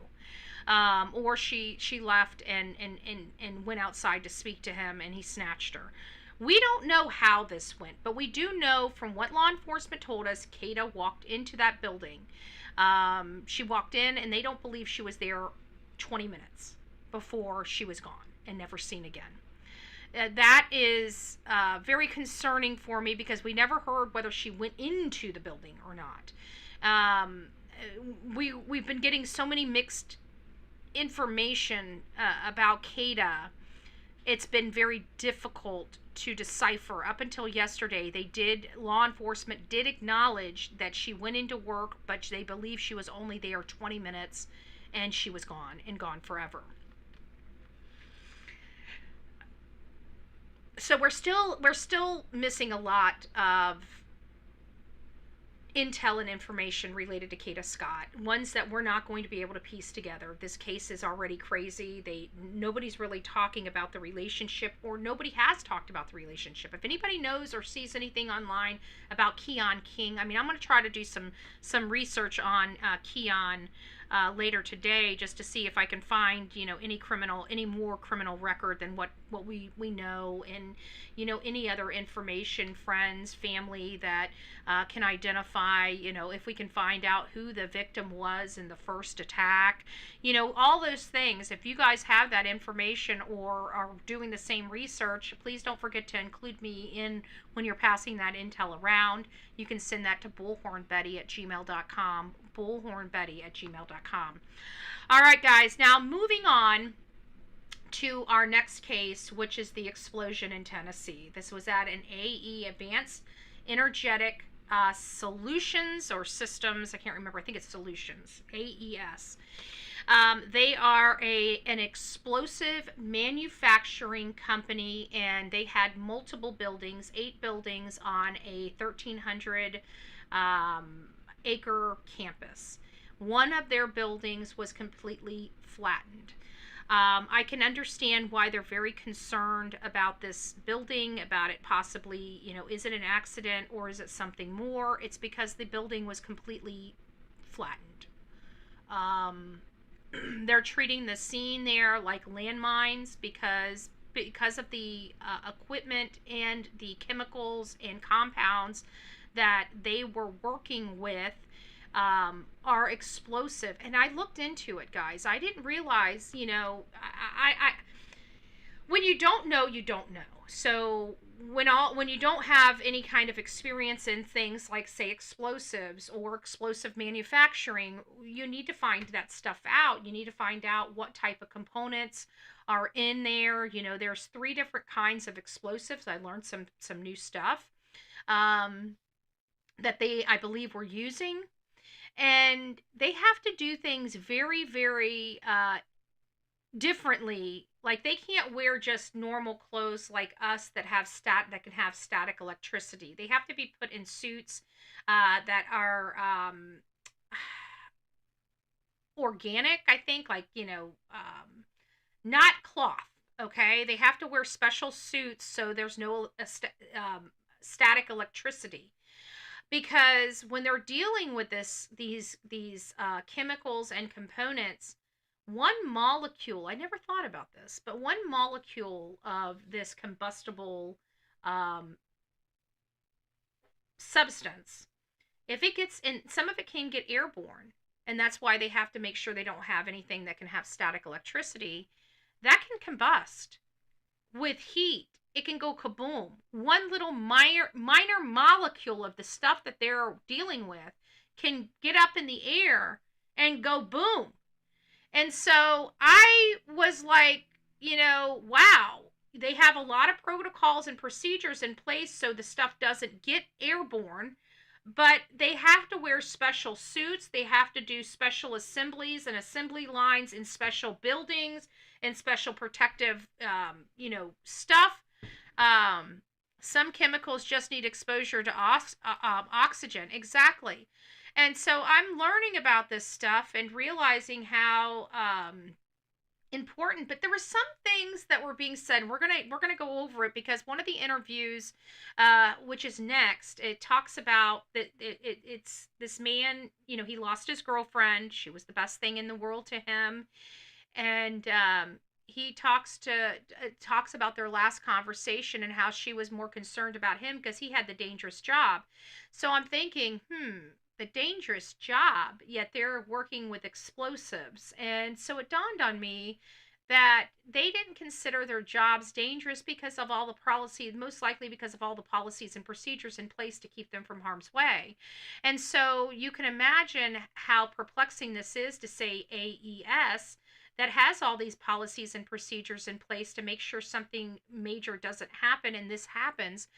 They, a lot of policies and procedures are fail safes. If you think about it, it's if something does happen, you set these up, so don't do this, but if you do this, then this is supposed to catch it and keep you safe. And if this fails, then this is supposed to catch you and keep you safe. So you have policies and procedures, but you also have these fail-safe policies and procedures. So if something fails, you've got something else to stand up to it. So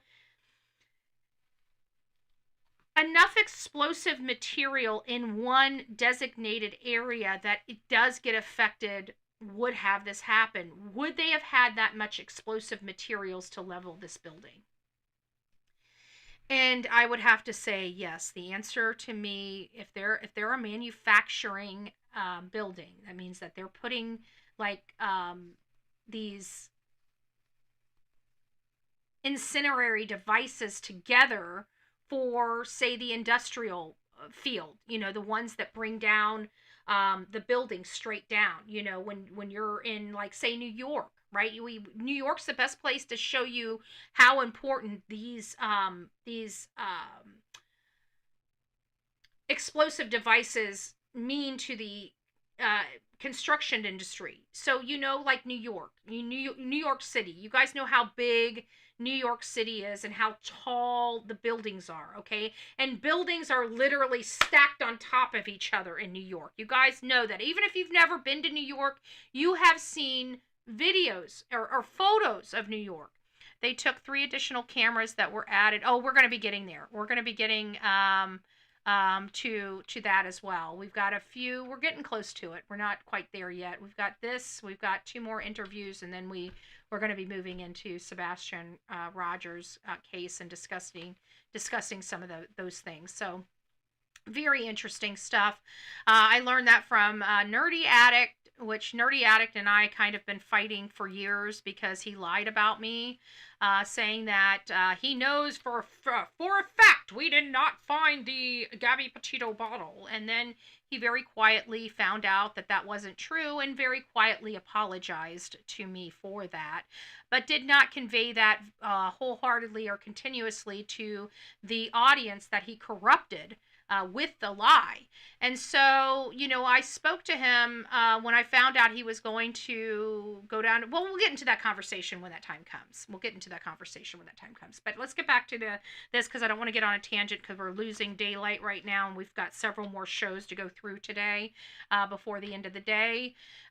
So this is related to the blast. There's been 14 of the victims that have now been positively identified. So they're absolutely accurate, which the families know which victims are in that building because their family members never came home. And they learned within 24 hours of this explosion that there would have been no possibility of survivors. So the families knew the evening of this explosion that their loved ones were gone and gone forever. The families want to bury their loved ones, and so this has been a methodical process because of the components that they are dealing with here. It's basically, this is like a live landmine, okay? Any step, they could land on something combustible that further blows them up or blows that site up, okay? This is a high intensity case and situation. It took them all this time just to be able to get to those people to start identifying them and getting them to the coroner and finding out what their injuries are. They're going to have to look at the bodies, whatever's left of the bodies, and try to piece this case together, because they need to find out where that bomb, that explosion started, right? And I keep wondering, you know, if it was like a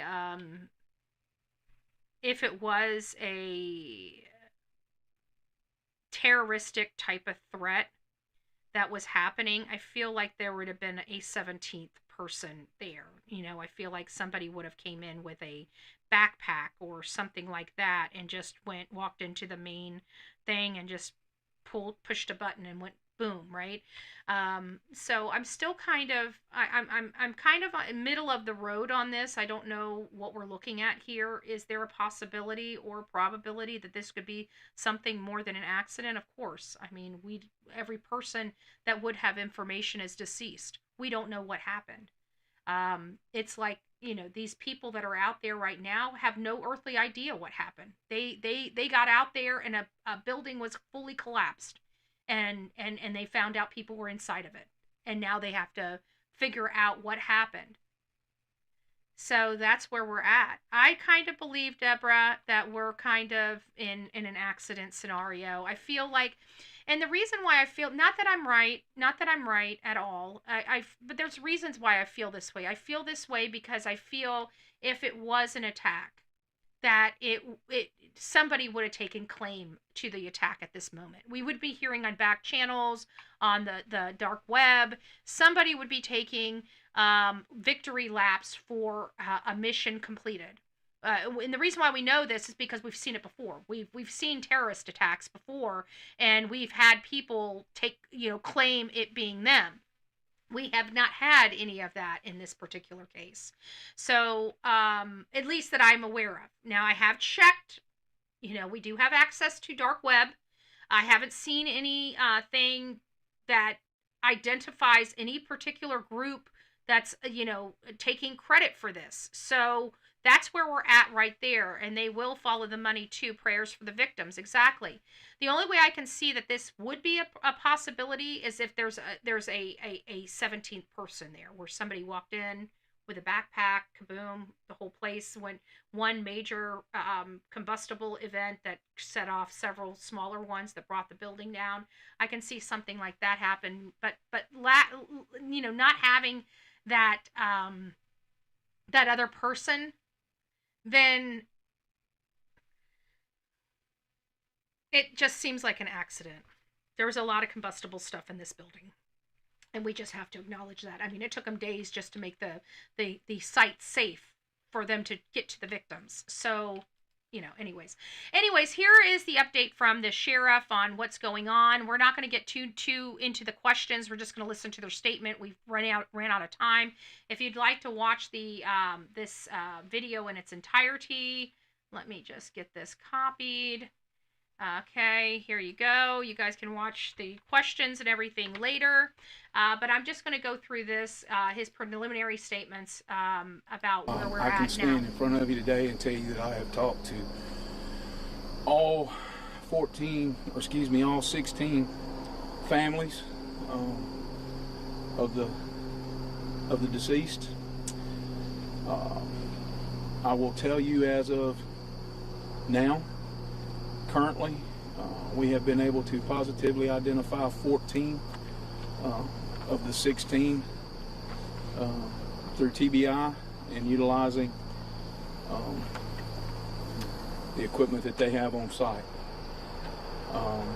Again, I've spoken to all 16 families, and they have been brought up to speed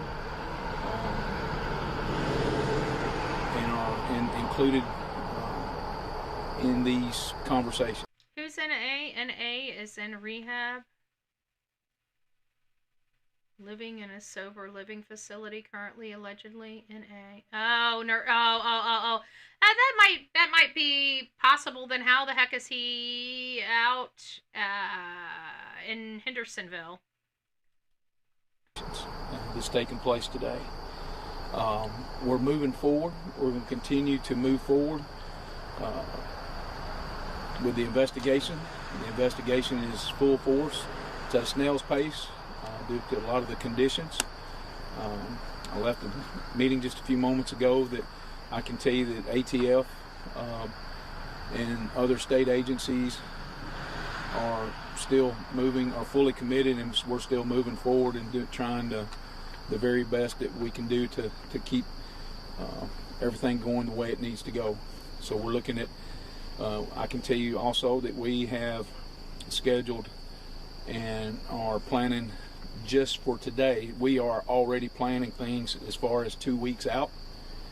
Again, just to say, I'm not saying that we're wrapping up in 2 weeks. Don't screw what I'm saying. We are right now have things planned to be here. So basically what he's trying to say is in any investigation, they have, you know, a strategy, they have a plan, they have a timeline. This is something that happens. We do it here on this channel, and it's kind of, you know, we keep metrics to make sure that we're hitting we're hitting markers where we need to hit the markers. When we're dealing with a case, we want to have XYZ information by this time. We want to, for example, let me just give you a good example. We take a case, now we realize that there's somebody missing from, you know, somewhere land, right? We have someone from somewhere land missing. And so our job is now we're making a plan. We would like to know the history of all of the immediate family around, you know, someone that's missing from somewhere land. So we'll say, well, by Tuesday, 5 o'clock, we need to have all of the, you know, extended family identified. Right? So we know by 5 o'clock on XYZ, we're going to have the majority of the family identified. So it's just planning. So they're saying, well, we think that we can get through this part of our policy, you know, by this time, this time. It's to help keep them in line, and it's help to make sure that they're moving at the rate that they need to be moving at. And if they're not, they can do whatever they need to get more agents or more help to that person to get back on schedule. So I think at least that's my understanding. I don't think he's saying that they're going to be over this investigation in 2 weeks. I think he's saying we're laying out plans now and metrics of where we need to be and plans of what we're going to be doing in 2 weeks, because if we can do we'll be prepared for right? And I think that's what he's trying to describe. Not that he's giving up on this, not that this is going to be fixed up in 2 weeks. He's just saying they're already planning 2 weeks out. So they already know what they need to do today. They know what they need to do tomorrow. They know where they need to be next week, right? That's what he's talking about. That's just my opinion. That's my understanding of what he's trying to convey here. Here in 2 weeks, we're going to be reevaluating in that time, because we're sure we can't tell you right now. We just don't know how long this is going to take.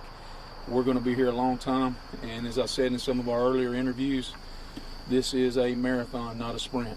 And so far, that's what we're planning, and that's what we're putting in our minds, and that's how we're planning things out. One of the things that I'd also like to touch on is we've got a lot of folks that's asking what we can do for these families. Again, I'd like to first and foremost start by saying prayers and keeping them and lifting them up. But we've got a lot of scams, a lot of GoFundMes, a lot of things like that, and if you guys see GoFundMes for anything, please start sending them to Bullhorn Betty. We're going to start looking into these GoFundMes and finding out which ones are scams, so we can start getting, you know, assisting. I don't expect law enforcement to put a lot of effort in it. Not that they know how to put the effort into it. You know, a lot of these officers and police departments are not up to snuff on social media or computer stuff. Whether you like it or not, it's just the reality of the fact.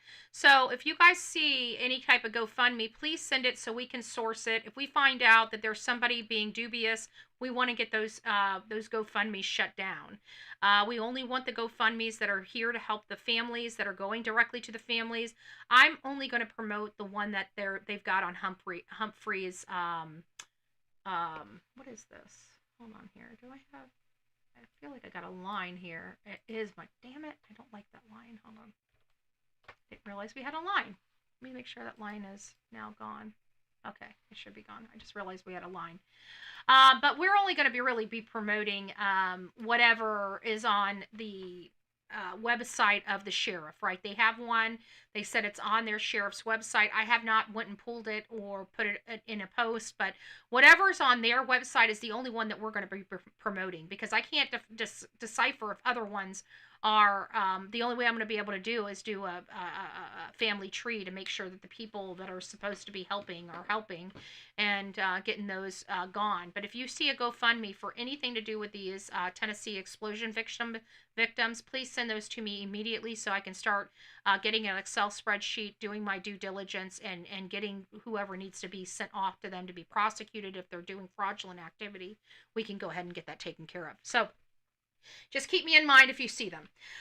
Let's get back to this. So there are GoFundMes. They're going to have one. They have one on their website. I'm going to wait until there he is, because they're going to talk about how there's fraud and scams going on. We are from social media. We know that when we have any type of case like this, it happens. It doesn't make it right, but we do what we can to stop it and to get those other channels taken down so only the right ones are up. Just with one of those GoFundMe, I know we have shared that on the Humphreys County EMA Facebook pages, EMA Hampton County Facebook. Sheriff's Office, and I'm sure Humphreys County Sheriff's Office will put those back out again, probably this evening. Any questions? Can you describe what your conversations with the families have been? Say your name and where you're from, please. Braden Ross with WSMD. Thank you, ma'am. Can you describe what those conversations have been like and what you've been able to tell those? You know, in situations like this, and early on, I always said that there's hope. You know, and I look to this situation. This is that situation to where we move past and we have to accept where we're at in this day and time. Henry. But this is that one Mama, little it's nice to see you. Frank. piece of light that's made it through it in efforts to give that family the hope of having closure. Not to be mistaken with anything else, and I think that's just the blessing that a lot of these families need is be able to figure out some type of closure. And I'm really hoping that us being able to say that we've come to them, or that we bring the information to them, that we've been able to confirm through testing processes that we have been able to positively identify their loved one as being here on the scene. And I know y'all have talked about kind of working through A, trying to make sure everything's safe, then B, looking at remains and trying to identify them, and then the investigation. Can you talk about like where you're at in terms of that? Is everything safe up there? And then She's asking for the safety of the site. Remains, where are you at? And then the investigation. Would you like to touch on that, sir? Certainly, yes, I can. Yeah, thank you, Sheriff Davis and Sheriff Kraft. Appreciate it. My name is Jamie Van Vliet. I'm specially in charge for ATF's Nashville Field Division. And as the sheriffs have mentioned, and my colleagues have mentioned in the previous few days, this is a very methodical and scientific process. Proud of the progress we've made to this point, but there's a lot of work still to do. As you can imagine, it's a vast scene.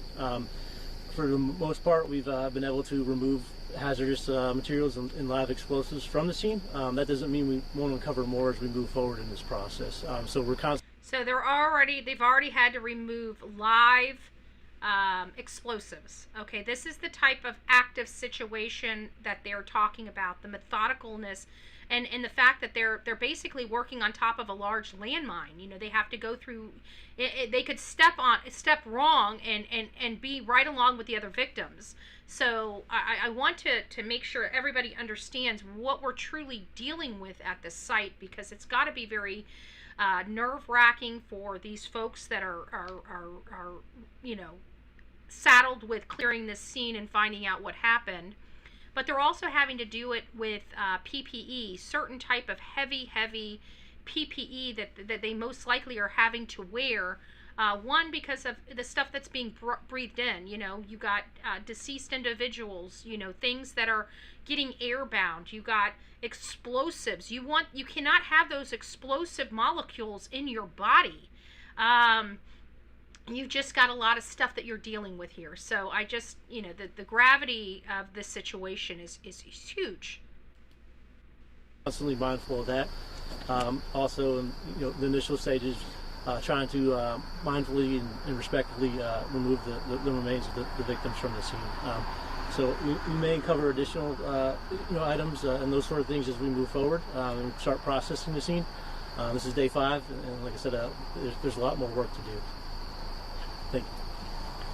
She had one first. I'll come back to you. Thank Madeline Nolan, I'm with Fox 17 News in Nashville. I'm out of How does the speeding up the identification process through this rapid DNA testing help, give those grieving families some, I guess, comfort in, again, the grieving process? Did you say how does that do it? Again, I think you have to look at each family individually. We all grieve differently. Some families have that's had family members that work here and have worked here for some time. They understood and understand some of the possibilities of things that could happen and how they could happen. We have some families that their loved ones haven't worked here, for but 2 or 3 months, 2 or 3 weeks, and everybody's different.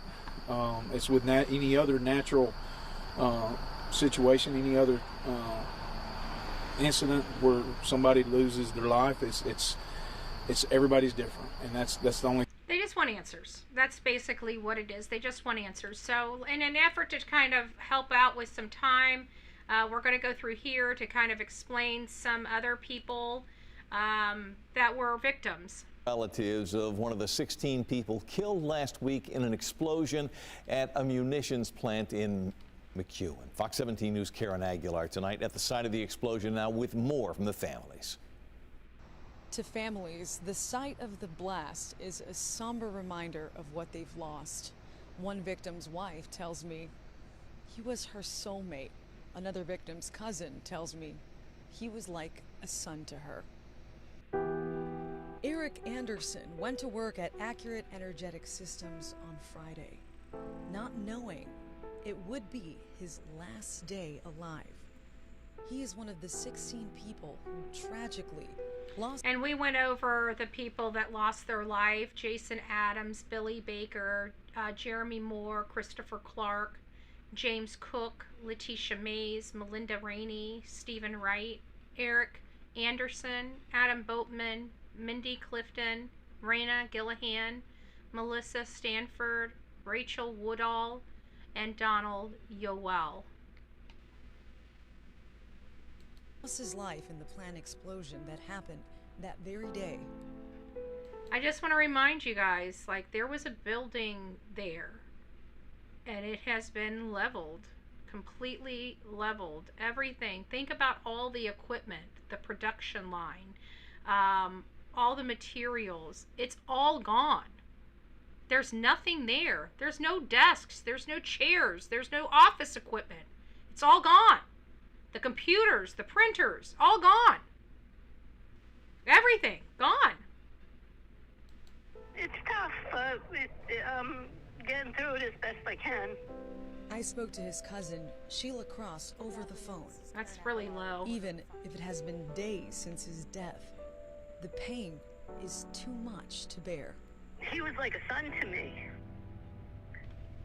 He grew up with my boys. He meant a whole lot. Cross tells me Anderson worked at Accurate Energetic Systems for at least 5 years. When she hadn't heard from him the day of the blast, she turned to faith. I was just hoping and praying it wasn't him. But on Monday, when officials identified the victims, her worst fear became reality. Anderson was gone. It hit me hard. Valerie Adams also lost her husband, Jason, in the explosion. Although she's in too much shock for an interview, she tells me they just celebrated their 26th wedding anniversary. Heartbreaking. Photos of them paint a loving marriage. A man she will never be able to hold again. A man she calls her soulmate. She tells me she still can't understand why he had to be taken from this earth and describes him as a loving man to their fur babies, nieces, and nephews. It's a tragedy that is not understood. Lives gone in an instant. Just horrible. There's not another one after that, I don't think. Yeah, she's just talking.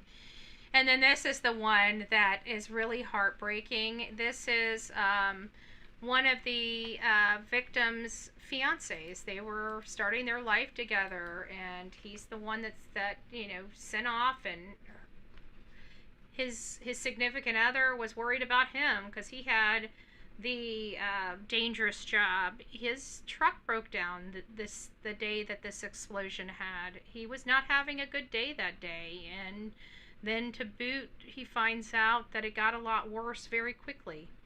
And he was stranded on the side of the road while his family, his significant other's family, is, wanting to go down there to find out what happened. And she was part of the situation. So interview down into the chat if you guys would like to see it. It's right here.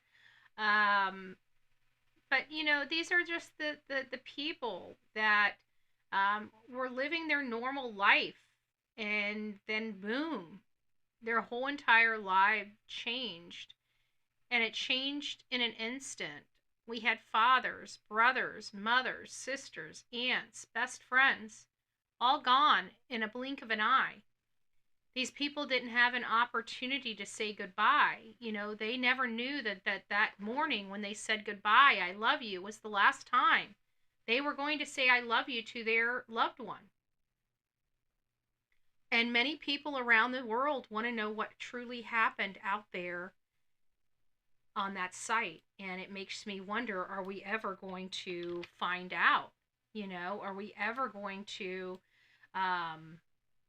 find out truly what happened? I want to believe it was a mistake. I want to believe that, somebody just dropped something, or, maybe somebody had a medical event while holding on to something, and maybe a heart attack or something, and somebody keeled over and dropped something that shouldn't have been dropped. I mean, a lot of things could have happened here, and as well as foul play. So it's very hard. It's very hard hearing these interviews. It's very hard looking into the lives of these victims and hearing how they made people better. They changed people's lives. One was a pastor at a church. A pastor at a church. One was a single dad dropping his child off at his mother's house when he headed off to work on Friday, to never come back for his daughter again. Those are heartbreaking stories. Heartbreaking. Just rip out of your heart and throw it on the ground. Heartbreaking. Heartbreaking. Give me just a second. I got to put all of these up here. Let me get this moved down just a little bit. So, and we got to learn a little more about them. I'm gonna get this, do this real quick, and we're gonna learn a little more about the victims. Let me move my cranium out of the way so you guys can see all of them. It's gonna be kind of hard because if I move this, then I'll have to do it a different way. I want to keep their faces up while I do this. Okay, I think this is going to be the best way to do it. Sorry, I want to keep their faces up while I do this particular story on them. So it goes into talking about who these folks are, in the Tennessee blast, and 14 of the 16 were positively identified. So I wanted to read this. So the first one that we're going to learn about is Trenton Stewart. He was 25. That's him right here. Oops, sorry, right here. Okay. He was 25, is missing and presumed dead as a result of Friday morning's explosion. His fiancée, Katie Stover, described him as the best man she ever met. I don't know what I can ever say to make anyone understand the man he was, Stover wrote in a Facebook post. He made me laugh until I couldn't breathe. He was truly my best friend, my soulmate, my person. According to Stewart's Facebook page, he was a pastor at a church in Waverly, Tennessee. In a post, he said his goal as a pastor isn't to have the biggest crowds or to be the most perfect person, but to show the love of Christ in whatever way possible. The last live stream from one of his sermons was posted on October 5th. Letitia Mays. This is Letitia Mays right here. She was 26 years old and is unaccounted for. Her family told NBC affiliate WSMV she worked for AES for 8 months. Her family described her as the glue to our family. That was Letitia Mays. Then we have Stephen Wright. Stephen Wright is right here. This is Stephen Wright. His wife Melinda is mourning her husband. How could I have known that 24 hours ago I'd have to watch those taillights disappear for the last time? She posted on her Facebook account the day after the explosion. The couple shared 2 boys. Rachel Woodall. Rachel Woodall is this young gal right here, this beautiful smile right here. This is Rachel Woodall. Woodall was a production operator at AES, according to her Facebook profile. Her boyfriend, Nathan Richard, remembered her as his angel. You brought color into my world that was otherwise dark and gray, he wrote in a Facebook post. You made me a better man and always made me want to strive to be better. We had dreams for a future that we was planning to be taken away in an instant. Richard says, Woodall touched so many lives. You never would have realized the impact you have made on those around you, he wrote. Then we have Chris Clark. Chris Clark is this man right here. This is Chris Clark. Clark's sister Peggy says he was known as Buck. He never met a stranger and was loved by everyone. Wood told NBC News he was greatly missed by his family. This is the loss we will never get over. Clark was the youngest of all his siblings, and his sister said, there was 9 years between us, she said. We were the babies out of 9. We have Melissa Stanford. Melissa Stanford is this gal right here. Stanford was a mother, a daughter, a sister, and an aunt, according to her niece, Brittany. Brittany said Tennessee Bureau of Investigation spoke to the families of the victims on the day of the blast and told them there was 0% chance of survival. Keep our family in your prayers. Send good vibes, whatever you do.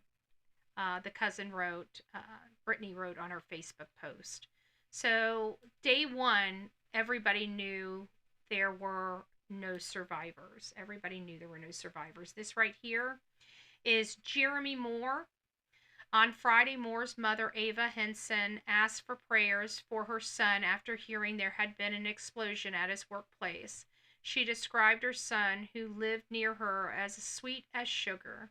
I called him my little boy. He would tell you he was my little boy, and he was 6'7" tall and weighed 300 pounds, Henson told NBC News on Saturday. Moore had been working in the munition industry for 19 years. His father, Gray Moore, said, on the day of the blast, he dropped his daughter off at his mother's house and went to work as he normally would. At 7:45, the day turned very abnormal. And here we are, Gray Moore said. Henson went to visit her son's house after hearing about the blast, hopeful that she would find him, and it hit me. just a few minutes ago that he won't be back. He would have turned 38 on October 20th. He never made it to his 38th birthday. Jason Adams is right here. He and his wife just celebrated their 26th wedding anniversary. She said in a Facebook post, "How am I supposed to live without my soulmate, love of my life, and my best friend," she wrote. Just sad. Billy Baker. This is Billy Baker right here. Baker's cousin, Emily Tate, announced his death on Facebook the day after the blast. Billy always seemed big and sturdy, larger than life, Tate wrote. He always had a smile and a hug for me, his little cuz. Tate asked for prayers for his wife, son, and grandchildren. Mindy Clifton is this gal right here. A friend of Clifton remembered her as a big personality wrapped around a caring heart, while others said she took him under her wing at the start of his career in the corrections industry. When we spoke last, I told you I love you, and your response was, "I love you too, brother." So I have absolutely no regrets. This right here is Raina Gillihan, and her daughter Rosalina said her mother's dreams was to pay off her home. She was a beautiful soul, loving, strong, and always thinking of others before herself.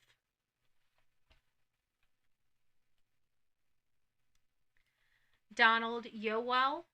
Where's Donald Yowell? There he is, right there. This is Donald Yowell. A friend of Yowell said his love, his laughter, and his hugs were larger than life. Ashley Oliver asked for prayers for his family and loved ones and advised everyone to live life the way he did. And in honor of Don, be kind, forgive easy, and love well, Oliver wrote in a Facebook post. All things he did perfectly. Aw, that's really sweet. We have Mindy Rainey. I don't have a photo for Mindy Rainey, and everybody on the list here we've already discussed, but they said Rainey was passionate about WWE, according to her nephew's wife, Kimberly Thomas Thorne. She was one of the sweetest, kindest people I've ever met. She wrote, "I'm going to miss talking to her about WWE wrestling, aggravating Josh about Tennessee versus Bama." People are... it's just sad. It's just sad. So there you guys have it. Those are the victims. A little history of the victims. You know, just a sad, sad situation. Thank you for allowing me to read that information to you. Now I can get back. Oh, hey, Lady for Justice. I see you in the chat. Deanna, it's nice to see you. Good afternoon, or good morning rather. We haven't quite gotten into the afternoon. Passion Flower, Wild Wolf, hello. It's nice to see you guys. I hope you guys are doing well. I hope you guys are doing well. All right, guys, so that is really the wrap I have for the Tennessee blast victims. You know, the Tennessee blast victims, it's hard for us...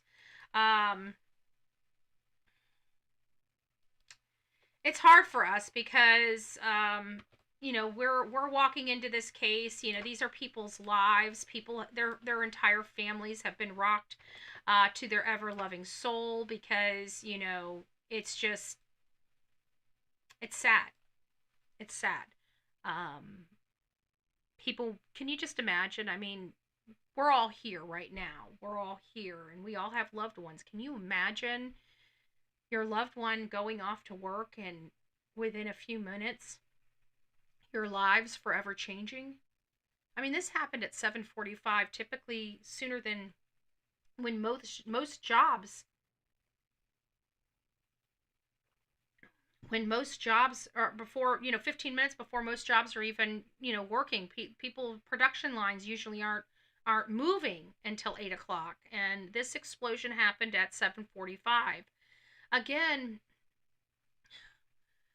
It's just hard because everybody that would have answers are gone. Nobody was in that building that survived. Nobody knows what truly happened. We have 3 people that were injured by the blast. Those 3 people haven't come forward to speak to media that I'm aware of. What information would they have? Where were they standing when they were injured? You know, how far away from the facility were they? Were they on the road when it happened? Is that what happened? You know, we just don't have that information. And until we do have that information, it's going to be hard. You know, I'm not going to speculate here. You know, I think in this particular thing, it can be one of 2 things. It could be a terrible accident, or it could be something much worse. It could be foul play. Those are the only 2 options on the table right now: accident or foul play. There's really nothing else. So I'm leaning toward accident. That's where I'm leaning at this point. But I'm also a realist and realize that we are in a very weird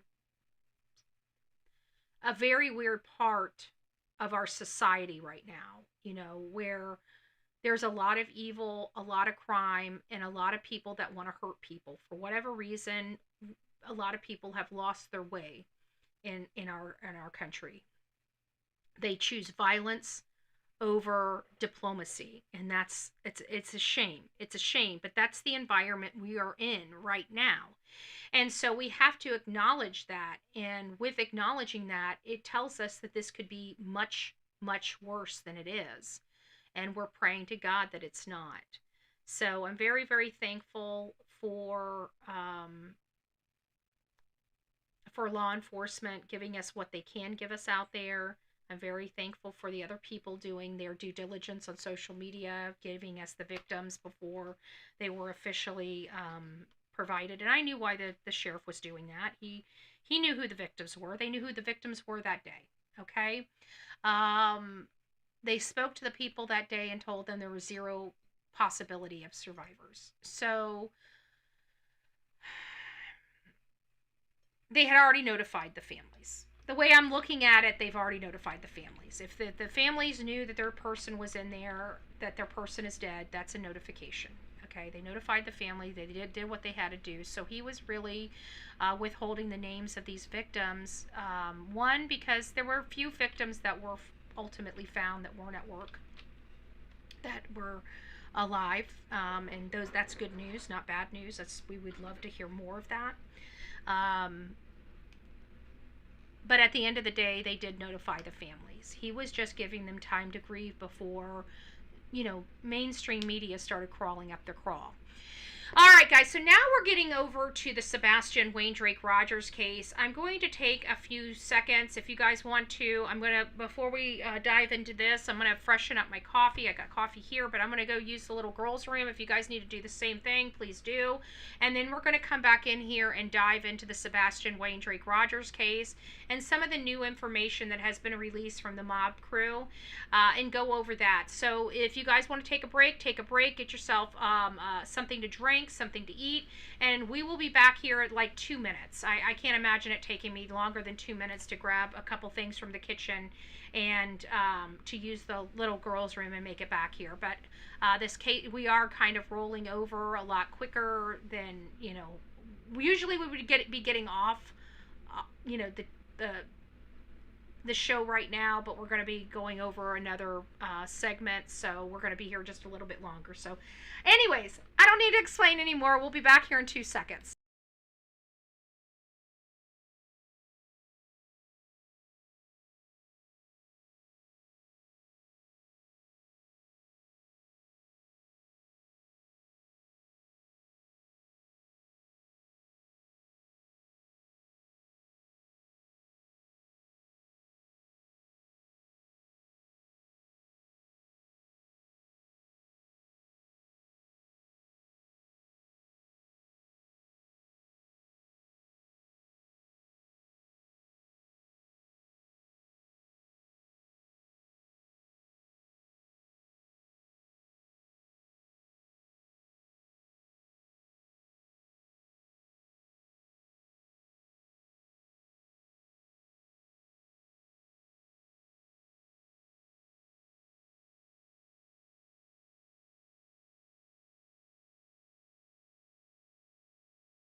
Alrighty, we are back. I'll try to find something next time we have to do something like that. We'll have some music or something playing behind us to help us out with that. Alright, guys, so now we're going over to Sebastian Wayne Drake Rogers' case. If you don't know who Sebastian Wayne Drake Rogers is, he is a boy that disappeared. Let me see if I can find... No, that's not it. Maybe I'll have to go over to Sebastian's. Here, no, that's not it either. Hold on. I guess I did have it.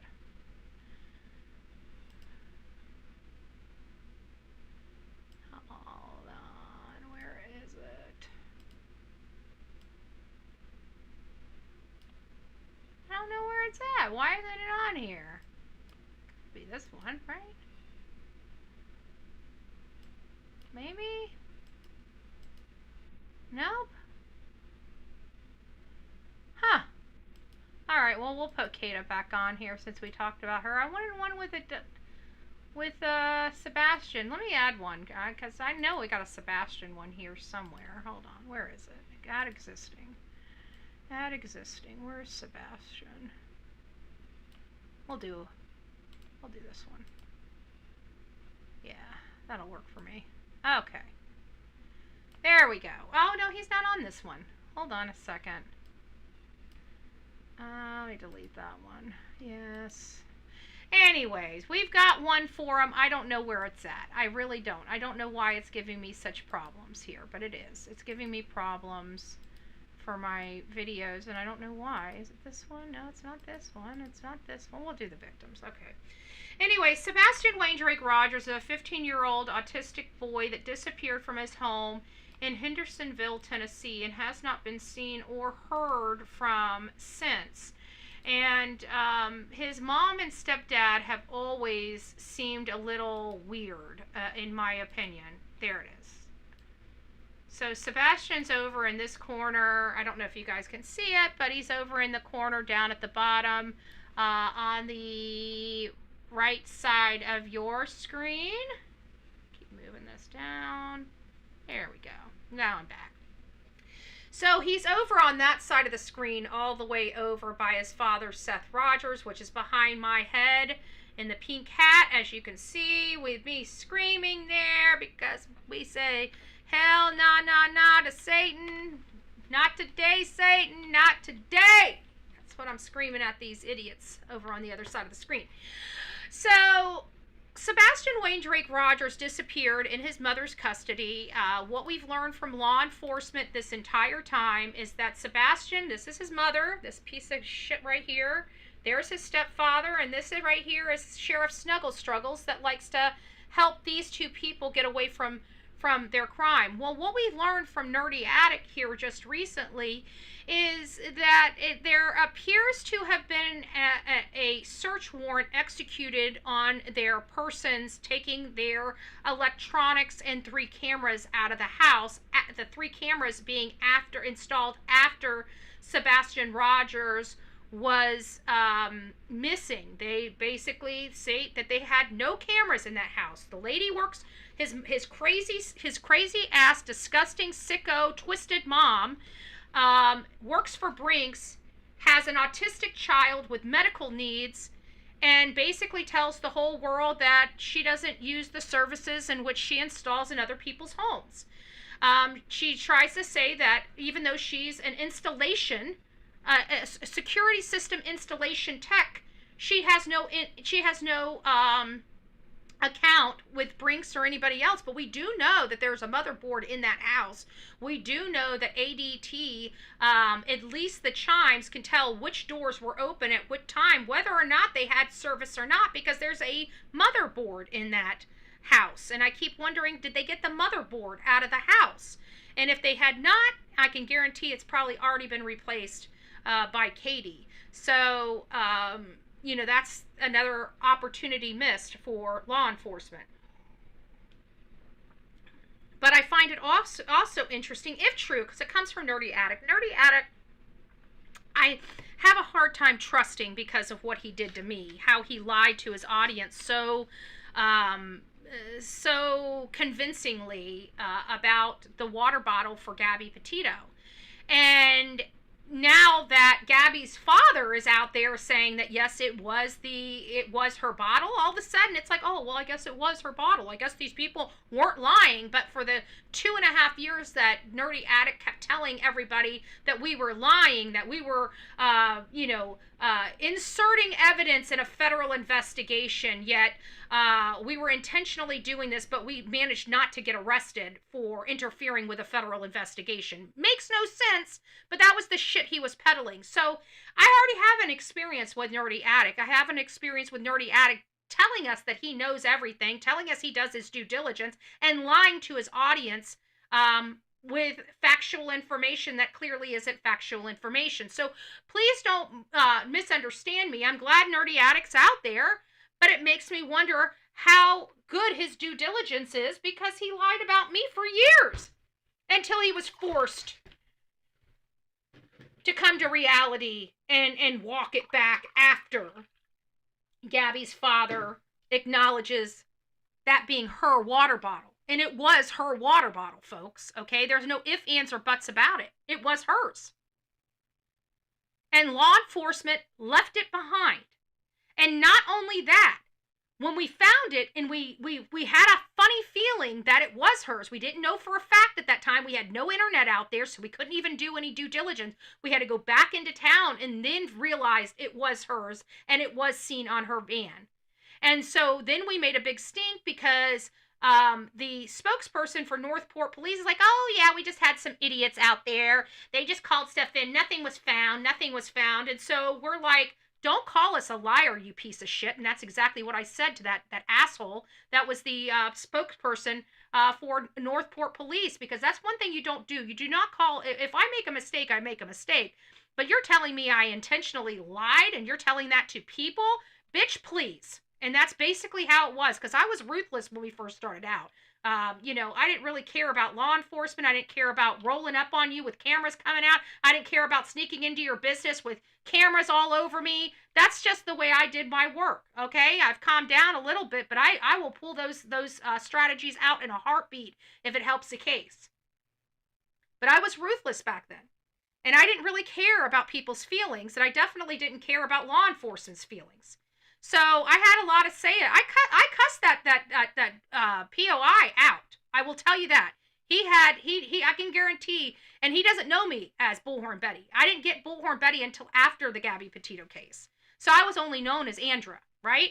And I cussed his ass out. Well, one, when they pulled the whole memorial up and threw Gabby's memorial away, that they heard me from the front of City Hall all the way out to the dumpsters. I will promise you that.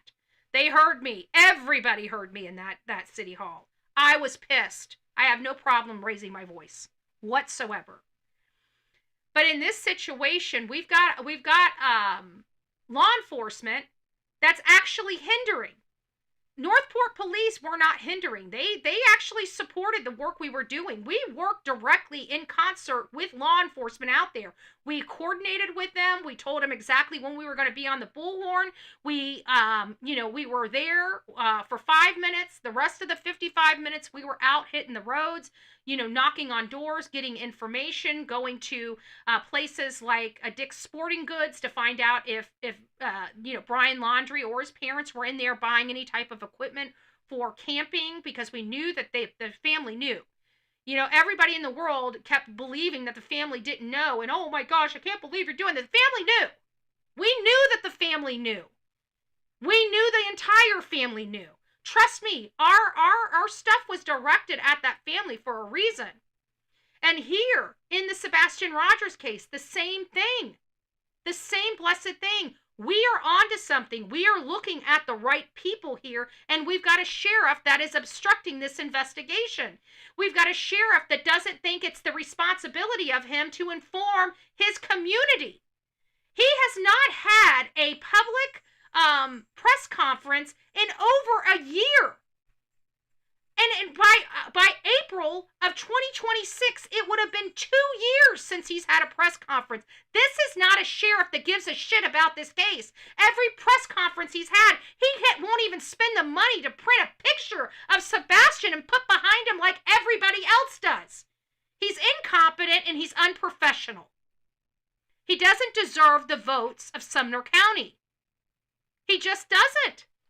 Thank you, Sheila. Sheila gifted Bullhorn Betty membership for 5. Welcome to this crazy family we call the Coffee Club, i.e. the Insane Asylum. We got Scully Optimist, Sammy, Haunting Hope, Amanda, and Steffi B. Welcome to this crazy family we call the Coffee Club, i.e. the Insane Asylum. Woo woo! We are the loudest. We are the loudest. Alicia, it's nice to see you. I had to leave the chat. Good, beautiful morning, everyone who said hi. That's okay. Well, hi, Alicia. It's nice to see you, love. Shining Star, it's nice to see you as well. Nice to see you as well. All right, so let's get into this. We all knew that Chris, we've seen Chris's shenanigans all over. He's a piece of shit. We all know he's a piece of shit. We know that he is responsible. I have to say allegedly on here. I really don't care to say allegedly because they try to throw me in jail. So that means I'm on to something, okay? Actually, they did throw me in jail over lies that they're going to end up having to explain at some point. They haven't had to explain because their piece of shit community keeps them protected. Well, I'm busting that shit up. And if I need to take it to the Supreme Court, by God, we're going to take it to the Supreme Court. We're still involved with Chris and Katie right now with our court shenanigans, right? With our court shenanigans. So once we get through that, we hopefully will be sitting a little bit better than we are today. But I don't care. They're pieces of shit. They did something to their child. There's evidence that they abused that child up until he disappeared. There was clearly something that transpired inside that household that made Chris and Katie absolutely hate Sebastian. And that happened right before October 2022. That's right, 2022. The year 2022, October 2022. Because up until that point, life was fine. There were no problems, no Department of Children and Family Services involved, nothing. Then all of a sudden, they want Sebastian out of the house. They had just bought the house in September of 2022. Within 30 days of them moving into the new house, they want Sebastian gone. They want him out. Gone. Gone. Like, don't want nothing more to do with him. Seth, take this child and take him with you. We don't want him. Seth was not prepared. In order to get Sebastian, now again, he's an autistic child. So he doesn't just gel well with going from mom to dad's house from one school to another school. We, as normal kids, if we were going from one school to another, we would not be happy, but we would adjust fairly quickly. We would meet somebody, we would get friends, we would adjust fairly quickly. With autistic children, it's much different because it's the stability, it's the repetition, it's the same faces, the same names that help them thrive and excel. So this was going to be a major issue to take Sebastian from one school to another. Now, mind you, he wasn't just autistic. He also had a chromosome deletion syndrome. So he was missing, he had a rare chromosome deletion syndrome, which the medication, from my understanding, was very expensive because his was a very rare case. So we have a chromosome deletion, which actually prevented them from actually identifying Sebastian having autism. And Sebastian was just recently, prior to his disappearance, I think within 6 to 9 months of his disappearance, was also additionally diagnosed with the autism. Okay, and when I did the research of this chromosome deletion syndrome, it was very prevalent that it does hide autism. So I don't feel like there was any malpractice here from doctors. Maybe the parents may think so, but from my standpoint and the research I did, I don't believe there was any malpractice. I believe the chromosome deletion actually had mimicked autism so much that it hid the additional autism diagnosis. So he was recently diagnosed with autism right before he disappeared. But the thing is law enforcement has drilled into our head that this child went into his home but never went out. So the problem is inside that home. And we know what ground zeros look like because it's not. Sometimes ground zeros are different. Like, for example, we're dealing with Kada Scott. Her ground zero is not her home. Her ground zero is her job. In this situation, ground zero for Sebastian Wayne Drake Rogers is his home. His mom and father and stepfather do not want anybody around ground zero. They don't want anybody working this case. They want to act like they want people looking at this case and working this case. But as soon as you do, you start getting threats by them and by their team of felons. Okay, these people are disgusting, vile individuals. These people don't bode with they're only using them for protection because most of these people are liberal. Well, I hate to tell you, Chris and Katie are conservatives. Okay, so they vote for President Trump, but here, now that they're in trouble, they want all these wackadoos that are liberal people beating up other people. They went to the liberals to help them out of this, even though they don't vote that way, they don't act that way, and they don't even like them. It's quite disturbing. It's quite disturbing. So we have a situation where the courts are protecting them. Their sheriff is protecting them. A child is missing, and nobody gives a shit. We found out by somebody that posted, I can't remember whose channel it was on, but a young lady realized, I didn't even know that there was this pig fest going on. I didn't know it until after this story ran. And somebody on social media brought this girl up, and it was sent to me by one of our audience members here. I didn't even see it organically. Somebody sent it to me by email. And it was a lady complaining that she reached out to Sumner County, might have been Jay with Crime Time Buzz. I don't remember where I saw it. I don't remember where I saw it. But somebody sent it to me by email, and it was basically a gal that said I'm assuming she lives in the area. I don't recall what her name was. Maybe they didn't even give the name. Maybe it was just the stage name, whatever she goes by online. But I digress. She goes into saying something to the effect of, now I'm not saying this verbatim, so if I got it off a little bit, just bear with me. But she found out that they had, I think she was trying to get a booth maybe, or a vending area to set up at this pig fest. And she wanted to have a booth to hand out flyers or information packages about Sebastian Wayne Drake Rogers, the only missing child in this community. Now, mind you, chlamydia, that disgusting, vile, a heifer. I don't even know what to call her. She's so freaking big and huge and ugly. It's disgusting. Like, she looks like a meth addict. And they allowed her to have a booth. That vile, cussing, disgusting, can't keep her toilet clean woman.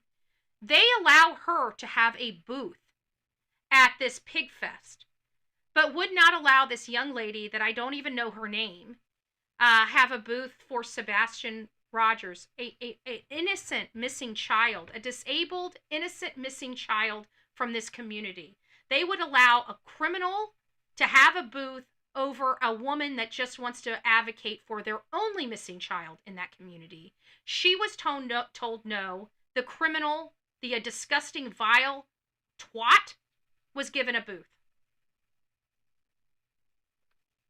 Was given a booth. And so we know that the parents, the mom, we know that this whole community is involved. I can't wait until I'm done with this community. I can't wait until I finish dropping the mic on this community. I'm not done yet. Don't worry. Don't worry. Government of Sumner County, Bullhorn Betty has not been singing yet. I'm not done with you yet. Not done. Not done. Not done. It only got a booth because I made it known that I'm going to pass out flyers. Well, thank you, Seth, for being here. But she got a booth. This other lady that just wanted to pass out flyers did not get a booth. So these are the people. This is the mom and the stepfather and the community, the piece of shit government in this community. I want to call them pieces of shit. The frickin' judges, you guys are nasty as shit. You guys do not follow the law. You're disgusting pigs. The people that refuse to fight for a missing boy, that are too inconvenienced. Y'all can kiss my ass. I think you're an embarrassment. I think you're inhuman. This is I'm speaking to Sumner County. Because there are people in your community that stand up and do the right thing, but the majority of you do not. The majority of you don't do a damn thing to advance your community. You know what I call that? Weak. Spineless. You may not like me, but you know what? At least I show up for victims even in your communities when you're too spineless and weak to do it yourself. So people can say a lot of things about me, but I get the job done. Okay? And I guarantee you, the majority of the people out there in that community have a big old penis, right? A big old penis. Sorry, your big old penis still isn't bigger than mine. Just thought I'd put that out there. Just saying, Sumner County. Sheriff Snuggle Struggles. Piece of shit Ron Blanton, Judge Ron Blanton, that needs to a class in Civil Litigation 101. Doesn't even know conditions precedent. Idiot. Doesn't need to be wearing the robe. Hates his life, hates his job. That guy? Piece of shit. And he's a judge. But what we have is yet again more crap from Chris and Katie. They wanted to tell everybody, they wanted people to believe everything they had to say. You know, they wanted everybody hook, line, and sinker into their bullshit. And we're not. We're like, wait a minute, this doesn't make sense. Why? Because it doesn't make sense. Why doesn't it make sense? Well, it doesn't make sense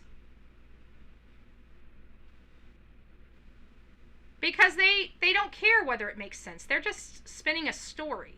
They're spinning a story. And so I guess the mob crew cleaned this up. So we're going to go ahead and play it. How long is it? I think it's just like 12 minutes, 13 minutes. We're going to play this thing in its entirety, and then we're going to discuss, okay? This dropped a couple days ago from the mob crew, and I saw it while I was doing some work, and then one of our audience members had also sent it to me, and so I figured, you know what, this is something. We have heard a rendition of this. Quite frankly, we have heard the rendition of this, but the problem being is that there was a lot of stuff Katie was saying behind, what's this? October 23rd. What is this? October 23rd, 24th, and 25th. What is that? What am I missing here? Let me go up to wherever you're. What am I missing here? Pigfest. Okay. Gotcha. Actually, I think the dinner is only on the 23rd. They do have events, but the Pigfest, the steak dinner, I believe, is only on the 23rd. I believe. Aw, that would be nice. Aw, sweet Hobo's mom. Aw, I love it. All right, so we're gonna get to this. I know that in the 13 minutes, there's no way. You guys know I'm impulsive, so I'm going to hear something on here that's going to make me stop the audio. Okay, we know it's going to happen. I'm going to say I'm going to play this 13 minutes, and then we'll discuss. But we all know Betty cannot contain herself. If I hear something, I'm putting a pause to it, and we're going to discuss right then and there. I am so sorry. It just is what it is. Okay, I'm a talker. Okay, I'm a talker. Talker. Okay, let's get going. Leaked call. We've heard it before, but it sounds like the audio. Where he's at and what he knows. No. Out to be right. I'm not asking you to tell me what's right. I'm asking you to tell me what you actually know. See, he won't. That's a, you know, this is this is a master manipulator here. This is a conniving person. He's a salesman, if you will. Okay, a salesman.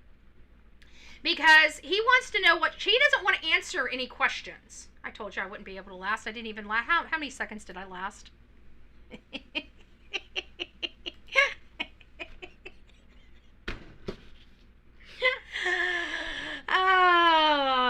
I lasted 16 seconds before I paused the video.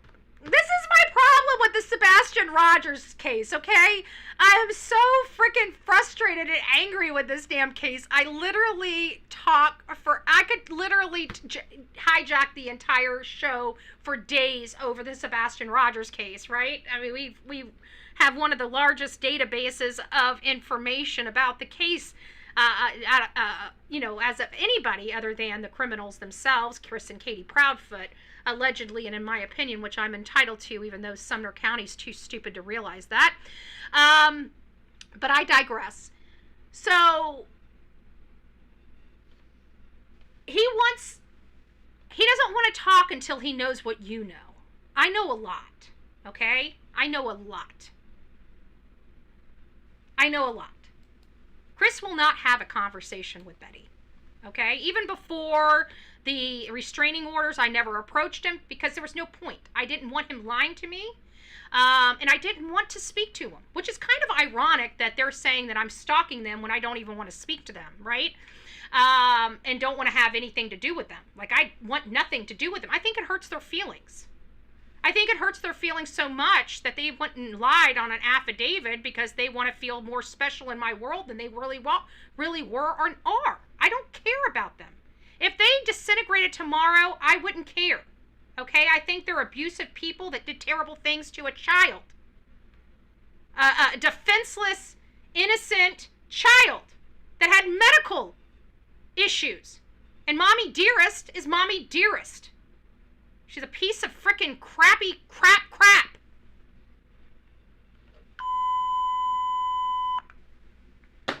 Chris Proudfoot wears cranny panties. Actually, Chris Proudfoot wears Katie Proudfoot panties.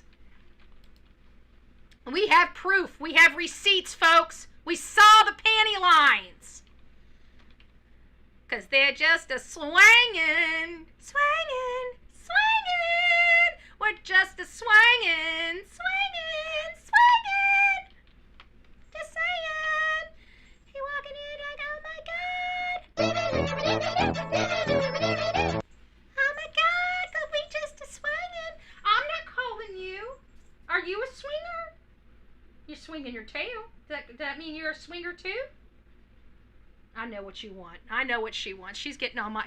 we need to get through this because Delilah's starting to tap her watch and say, you know what time it is, lady? You're screwing up my day. Delilah's right here saying, hey, tick-tock, lady. It's time for BALL. Tick-tock, tick-tock. So we got to get moving. All right, let's get moving. This is the last part of our show. About the situation. Could have set you down and could have told you from start to finish where he's at and what he knows, right? Oh yeah, because see, what they want is they want people to say something horrible about Sebastian to justify their actions, right? They want people to hear horrible things. They want to literally piss on this young boy's who he is as a person. They want to poo-poo on his character so they can justify their actions. That's why he's so adamant. Well, they should tell you everything from front to finish. They should tell you everything from front. You should know the whole entire story. You should know why we're here. Listen to his voice. Listen to what he's saying. Does this sound like a man that's upset that his stepson's missing? Or does it sound like a man trying to justify his actions of why his stepson is missing? They better be. But I'm not a violent person. I just want to see them in prison. That's what's scaring them so bad, is I'm not going to stop until justice is had. I'm not a felon. I know how to scrub my toilet. I don't sit there and smoke on God knows what to get my head out of my ass. I live life freely. They don't. They have to be somebody. Like that fat twat of a lady that's more of a criminal than these two people? She ponied up her own children to her sick husband? That lady? She got a booth. But the father that wants to pass out flyers was denied. Where he's at and what he knows? No. He should have set you down and told you every single thing from day one to where we are at now. That sounds like somebody that wants to justify their actions, doesn't it? Listen to this man. He's got a missing stepson. His wife is sitting right by his side. And she's calling to find out stuff about Sebastian. Listen to what this man is telling her. He wants her to know why we are here. Well, I thought you said that he just ran away. But he wants her to know why we are here. That's a problem. That's a big, big problem. Hobo's mom, thank you for that, 'cause I'm a love machine. I'm a love machine. Listen to his words. He's not trying to say that Sebastian ran off. That's not what I'm getting out of this, folks. That's not what I'm getting out of this, folks. Let's go back to the beginning. Should have set you down and should have told you from start to finish where he's at and what he knows, right? Where he's at and what he knows? No. He should have set you down and told you every single thing from day one to where we are at now. Where we are at now. So something truly did happen. And it was transpiring for quite some time. Are you guys hearing this? He's not acknowledging here that a child walked out of his home. He's acknowledging something totally different. Why I didn't pick up on this earlier? I don't know. But I'm picking up on it now. He is not describing a child leaving a home. He's not describing a child running away from home. He's justifying what happened. Let's go back to that again. I want you guys to hear this. Tell me I'm wrong. Tell me I'm wrong. About the situation. Should have set you down and should have told you from start to finish where he's at and what he knows, right? Where he's at and what he knows? No. He should have set you down and told you every single thing from day one to where we are at now. Why would that need to be said if he just simply walked away? I mean, that is what these two people have been telling us for almost 2 years, that this child simply walked out of the house and they don't know why. So why do we need to know what brought them to this point? It seems like they're not talking anymore from start to finish. Bingo. Bingo.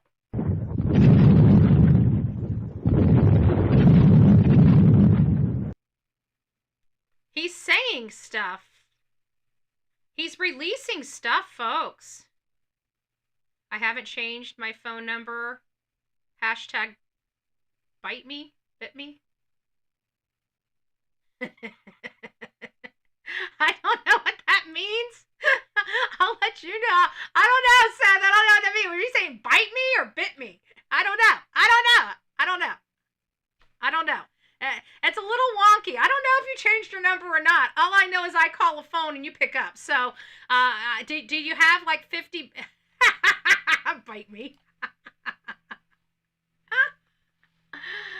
Oh, there you go. There you go. But he's not talking about a child walking away here, okay? And some people YouTuber picked it up from start to finish. Like, from start, what does it mean from start to finish? You know, there's something here. He slipped. Floridians slipped, maybe. What does the deception detective call it? Slippage, seepage, spillage. Where's my damn deck? Damn it. Decky, come out wherever you are. Here, kitty, kitty, kitty, kitty, kitty, kitty. I know you're here somewhere. Where are you, Decky? We got the deck. What is it called? Leakage. Leakage. That's it. Leakage. Thank you.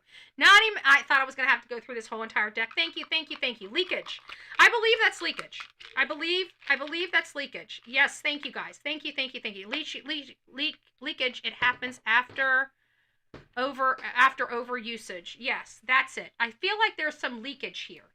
And why is he so adamant? You know, here this lady is calling him to get some clarification on what happened to Sebastian. And do you notice that he's constantly trying to send her back to Seth to get the information? If he has the information and he wants her to know the information, why doesn't he just tell her, no, that's inaccurate. This is really the start and this is really the finish. This is what happened. And so to make sure that she, like, when I tell somebody something, some people are like, you've told me that before. I understand I told you that before, but I want to make sure that every time we come to this, you know what I expect from you. You know this, you know that. If I don't tell you, you might forget, right? So I have no problem if I want to clue somebody in, I clue them in. I don't keep telling them to go back to a third person and to get the information. He's on the phone with her right now, and he could have said, "Oh, well, you know, that's not accurate. This is what really happened. I'm sorry he didn't fill you in from start to finish, but here's what you need to know." Right? He didn't do that. He kept playing this game with Heather. Okay, I can't let you guys watch the 13 minutes. We're down now to 39 seconds, and I still haven't shut up yet. Let's keep going. Well, I mean, I've gotten most of my information from, I know that, I know about y'all going to BJ's. I know about y'all going to Strike and Spare, and I know y'all picked up Melissa's daughter. And say, well, hold on. See, this is where your information's wrong. See, instead of just saying, look, I don't know if you noticed, but I wasn't here. But he wants to play this game. He likes to play this game. This is the manipulative, conniving, cunning Chris Proudfoot that we want to embody for everybody to understand. He's a very manipulative character. If he really wanted her to know, instead of playing this cat and mouse game, he would just let her know.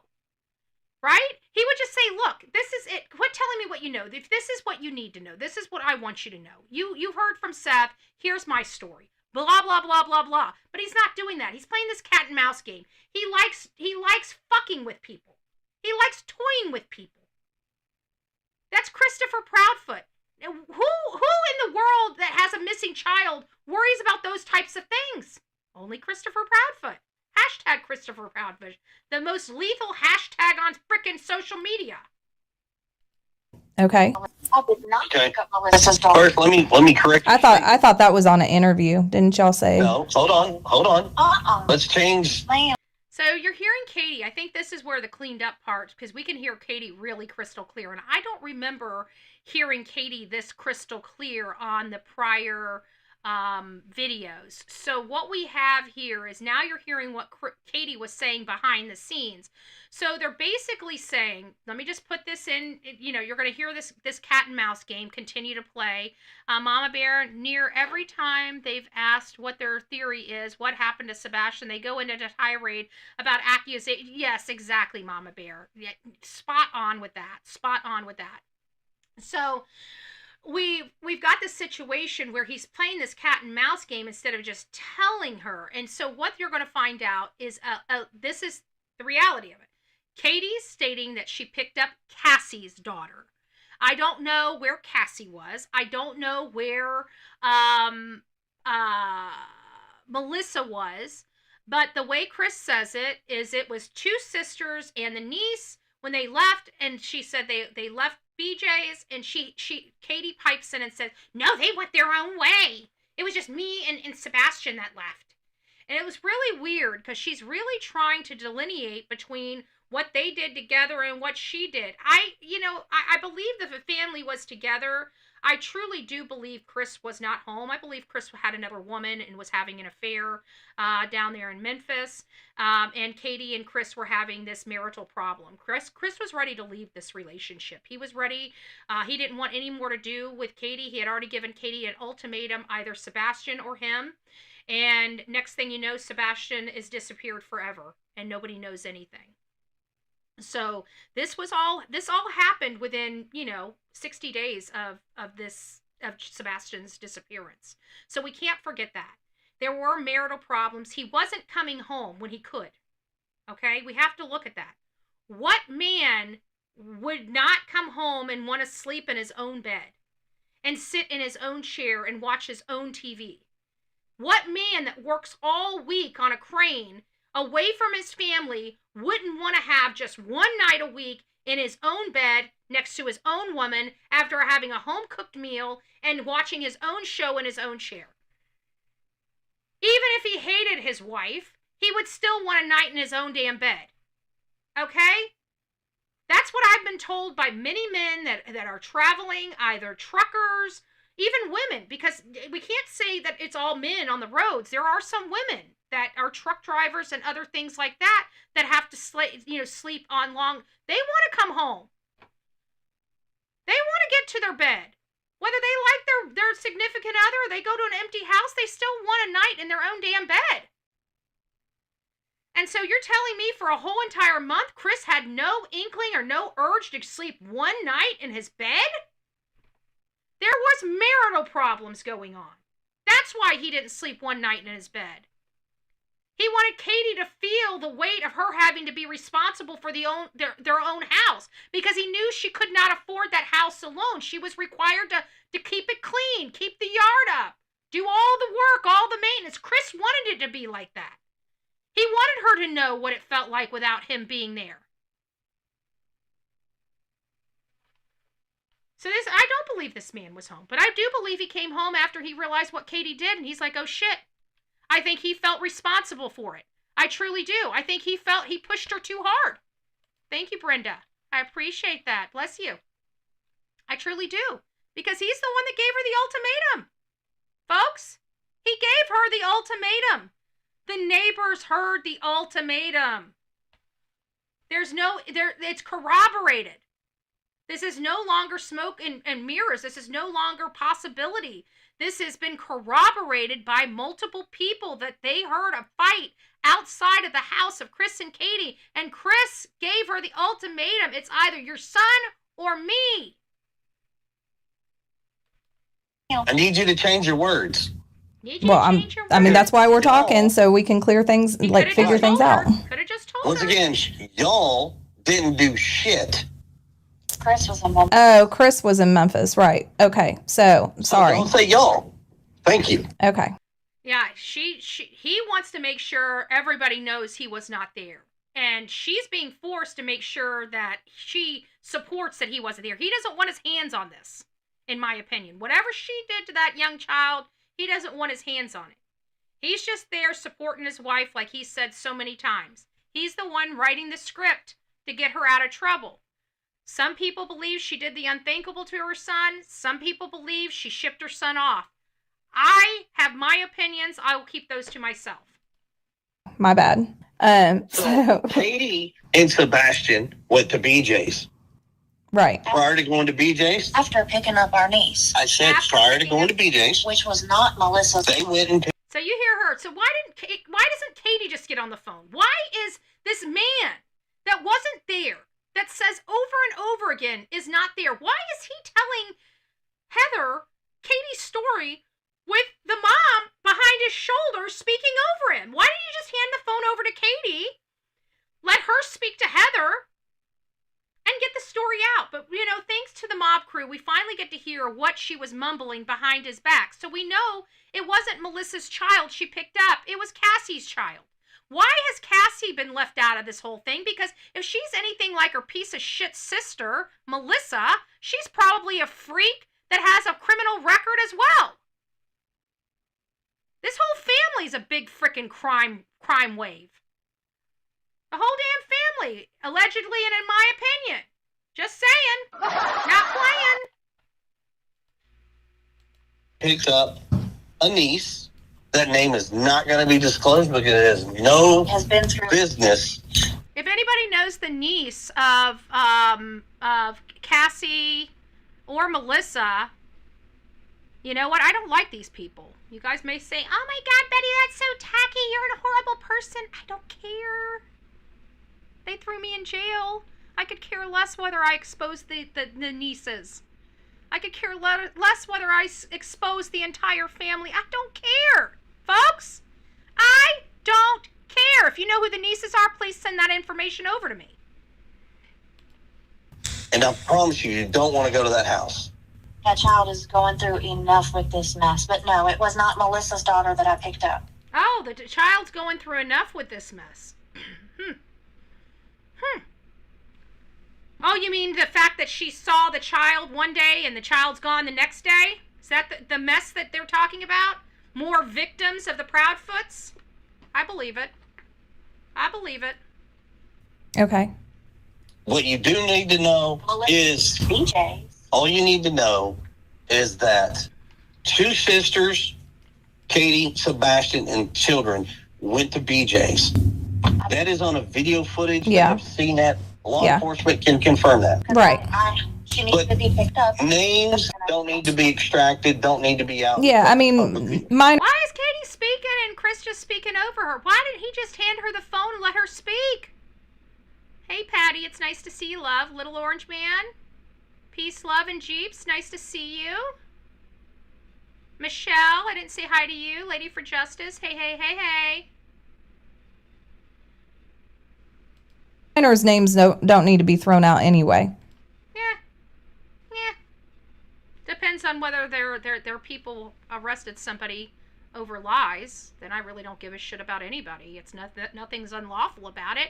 Might be tacky. It might give me some heat from public outrage. I don't care about public outrage. I've been dealing with public outrage for the solid 5 years I've been here. It's not even noise anymore. It's just part of life now. I don't even look at it, don't even pay attention to it, none of it. I don't care. I don't care if I get 5 people coming to my show or 5,500 people coming to my show. I don't care. I do my own thing. I live my own life. People want to be a part of it. They can if they don't. Kick rocks, boo-boo. Exactly. No, I'm. Sister doesn't need any more harassment either. Yeah, I haven't said anything about. Nobody has harassed these people. We talk about them on our own channels, on our own line. If they choose to come over here and watch it, that's on them. That's not on us. You guys can kiss my blessed butt. I don't like Melissa. I don't like Cassie. I think that they are pieces of garbage. The fruit don't fall from the piece of garbage tree that they came from. All 3 of these siblings are a hot mess express, along with their mommy and their stepdaddy. Melissa at all. No, I haven't even mentioned her. Well, Melissa, his other sister. Once again, my 2 sisters, Melissa and Cassie, were there. That's on video footage. Yeah. That has all. Isn't it funny that the only people around this that can give information is all the family, right? It's only Chris's family, the criminals of this whole, like they're the mafia of Sumner County, right? We got the stepdaddy, Bauer Socks, right? Terry Bauer Socks with all those drugs that make math with an E. Those were all in his history, so he's kind of Breaking Bad piece of garbage guy. With mommy that looks like she drinks a lot and was a floozy, her upbringing of raising these 3 kids. It sounds to me like these 3 kids, Chris, Melissa, and Cassie, were all beaten, were all abused somehow, and all messed up in the freaking head. And so all these people that have been abused and disgusting and just all part of this criminal racket, in my opinion, allegedly and in my opinion, are all covering for each other. There's no other independent third parties to say anything. It's all the family. The family that consistently covers each other's ass. Let's not forget about Nina. These are the same people that wanted her dead. And they were literally telling Chris to run her over. And when she went to the house, Terry Bowersox grabs a baseball bat and wants to beat her. This is the family. This is the family. This is the witnesses to what Katie did. They're not witnesses to me. They're co-conspirators, the way I'm looking at it. But I don't like Cassie. I don't like purple hair, blue hair, Melissa, right? I think she's a disgusting adult, and I feel bad for her children never knowing what a good parent looks like because she looks like a freaking freak. Out there in Sumner County, all these freaks. Who would have known? Who would have known that they were generationals? People that wear purple and pink hair out in the country. You guys should be listening to country music and acting like good Christian folks instead of thugs. All been vetted, that has been proven, proof of life, all that bullshit. Everything Right, taken yeah. from word to beginning, has been. Because proof of life is just bullshit, right? Just another one of those things. You know, all the proof of life and bullshit. Do you see how cavalier, callous, and cold Chris and Katie sound when it comes to their child? And this is even when they're on the phone with an investigator that's trying to find information. They still sound callous and cold. They don't even try to act like they're grieving over this child. Listen to how both of them sound. Listen, this is not me speaking. This is them, folks. This is them. Oh. Yeah. There at all. Now, they go to BJ's. They leave BJ's. Sebastian and I leave BJ's. Listen to her. Sisters went their own way. I don't know what they did. They went their own way. I don't know what they did. I did not insinuate a name. I didn't say who. It's clear, and it was just me and Bubba that left together. So you and Sebastian leave BJ's. Okay, so, okay, because I don't have. Does that mean she left the sisters behind in the store still shopping? That would be odd. That she would just leave before everybody else in the group that she came with? Interesting. Is that what she's trying to explain? She's going out of her way to make sure everybody knows that it was just her and him that left the store. Actual times. Can I get a timeline on that? I don't remember the exact. I'll give you an on or about time. I can't give you an exact time. So you can do Live 360 to give exact. Remember, they were just like, oh, well, I have to go to Life 360 to give an exact time. At this point in the investigation, they should have already been required to make a timeline. But, you know, we've got idiots for officers out there. So I'm sure they didn't probably ask for these things until much, much later. Probably at a time that was absolutely the wrong time because it should have been done so much earlier in the investigation. But what can we say? We got Barney Fife running this, and his name is Sheriff Snuggle Struggles, i.e. Eric Craddock. Timestamps to the law enforcement. It was before noon. Gotcha. Okay. Before noon at BJ's. That's when they left. Before noon. Okay. Law enforcement has the literal, like, to the second. We have been told we are not to give out exact times. And Gotcha. that came directly from law enforcement. We're not breaking that. But like I said, they literally used my 360. Well, that's because the local government and the local law enforcement out there is trying to help these people, not trying to help Sebastian Wayne Drake Rogers. They don't care about what Sebastian. This sheriff's office could care less about a child missing from their community. They only care about making second generation comfortable and making Chris and Katie comfortable. That's all they care about. They don't care about a child missing. They don't care about the child being abused. This is a freaking sick community. Sick. And like They got the timestamps. That route I took, Yes. they knew how fast I went. Yep. They knew if I did any stops, which I didn't. They know, like, they literally know every detail because we have upgraded 360. So they literally. And I have a thing in my car with a camera. And I have Yeah, a thing the in my dash car. cam. I have a thing in my car with the camera. Now, this is another thing that Chris goes into, say, oh, see, that's where you got it wrong, playing this cat and mouse game. It's not a dash cam. It's not a dash cam. Well, guess what? Law enforcement even called it a dash cam in their most updated recent post on the FBI platform. So, it is a dash camera, despite what Chris is about to say. It's not a dash cam. Oh, That's okay. where everybody's wrong. Okay. And I'm not going to tell people what it is, but all they need is in It's a freaking dash cam. this vehicle, there was something that recorded a video. If there's a camera anywhere in your car, whether it's on the front of the car, the back of the car, it is considered a dash camera. Period. Okay? Even the one in the back of the car is the rear camera, right? We still call it a dash cam. That's what we as normal people call it. Whether it's in the front, the side, or the back. It's still a dash cam. And audio. But law enforcement had multiple sources to confirm every move I made that day with Bubba. Okay. Up to and including voice and video. Okay. Voice and video. We went home after BJ's. We went home after For a little while. For a little while. And unloaded the groceries. Yeah, we didn't get a whole lot, but yeah. We didn't get And a whole after lot. they were at the house, they wound up eventually living there.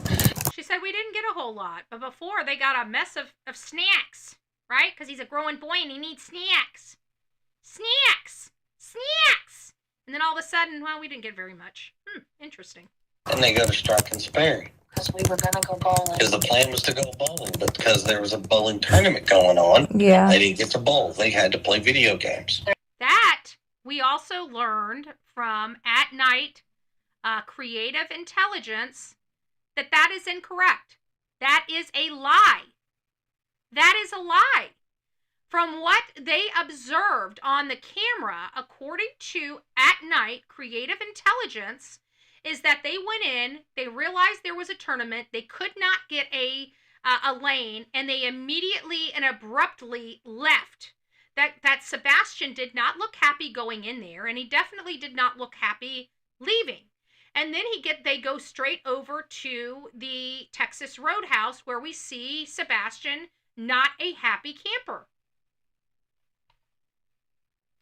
There was too long of a wait list, and it was a school night, so I promised to take him bowling another day, and instead we played video Well, the school night, it was Sunday night, weekend night going into the school. We don't, no, it is not. It's considered a weekend. Don't take away from He had to go to bed to get up for school the next day. Okay. See, he's even arguing with her. He's even arguing with her because she's going outside of the script he made for her. And he wants to clarify it. It's still not school night. Semantics. Semantics is a large play in this deal. It means a night that you have to go to bed to get up for school. Semantics is a large play in this deal.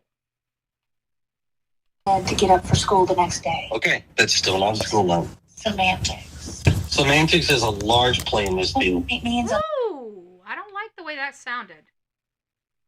I don't like the way that sounded. Night that you have to go to bed to get up for school.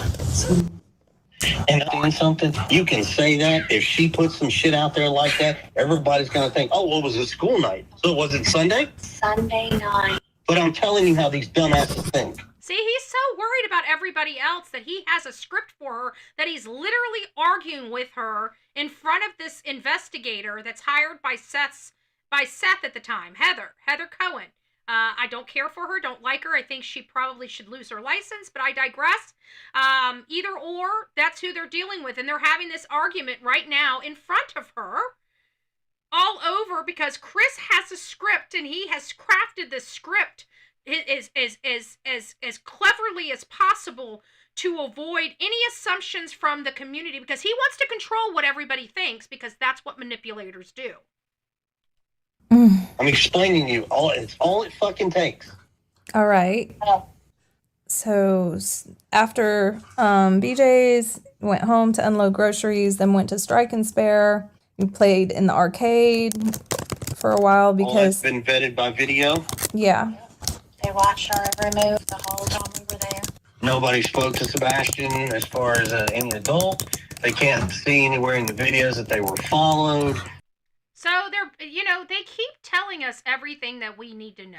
They weren't being followed. There's no third party. There's no plan B. It's just Katie, folks. You understand that, right? It's just Katie. She's the only one. And we may hate Chris Proudfoot, but at the end of the day, I truly don't believe he was there. I believe it was Katie.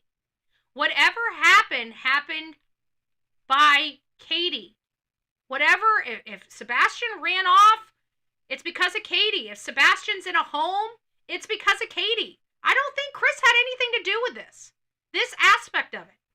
I do believe he came home that night, though.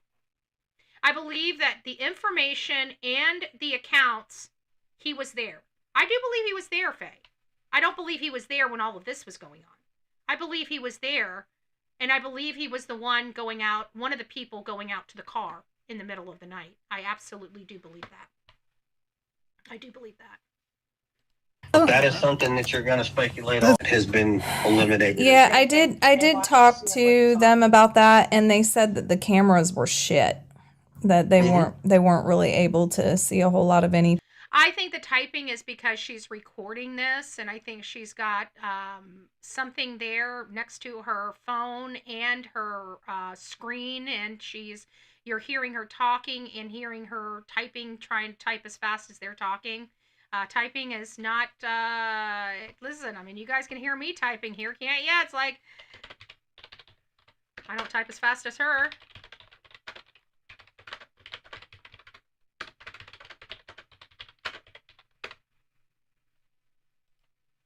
There you go. I'm pretty sure you heard that too, but I've got my microphone here, my keyboard down here. It's Josh from, oh, is this where it came from? It's him typing? Oh, they took that video?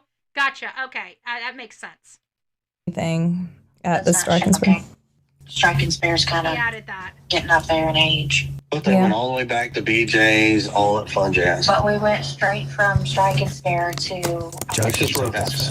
And they confirmed again the video there. They even showed Seth a clip of it after his little, I haven't seen proof of life comment, even though he had. Oh, she's really hot and heavy about that proof of life comment. She's really upset. Did you guys hear how she made these people sound so cold and callous. I don't know what to think about them. I still, to this day, don't know what to think about them. Texas Roadhouse. And they confirmed again the video there. They even showed Seth a clip of it after his little, I haven't seen proof of life comment, even though he had. Yeah. Which did he tell you about that? About what? That his little comment, he hadn't seen proof of life since Friday or insinuating or Thursday or Friday when I left. His comments were that he spoke to his son on Thursday, and he has not heard or seen from his son since their conversation that he had on Thursday. So he has no idea, because somebody was asking Seth. I remember this like it was yesterday. Somebody was asking Seth, had he seen proof of life, or when was the last time he knew his son was alive, and he says he spoke to him Thursday evening. And somebody said, so you never seen him or spoke to him on Friday? And he said no. And what about Saturday? And he said no, because when it's his mother's weekend, he tries not to call, just like when it's his weekend, his mother doesn't call him. So that's where all that conversation came from. And it started, playing, I'm sure, on Seth's mind, like, wait a minute, I haven't spoken to my son. I haven't heard from my son since Thursday. I don't know if he was alive. What if something happened to him earlier in the weekend? What if something did happen to him Friday after he got off of the bus? Those things started spinning. So no, he didn't have proof of life up until law enforcement showed him his son walking out of the Texas Roadhouse. And I'm sure it didn't help, because many of us were saying the same thing. What if something happened to him earlier than Sunday?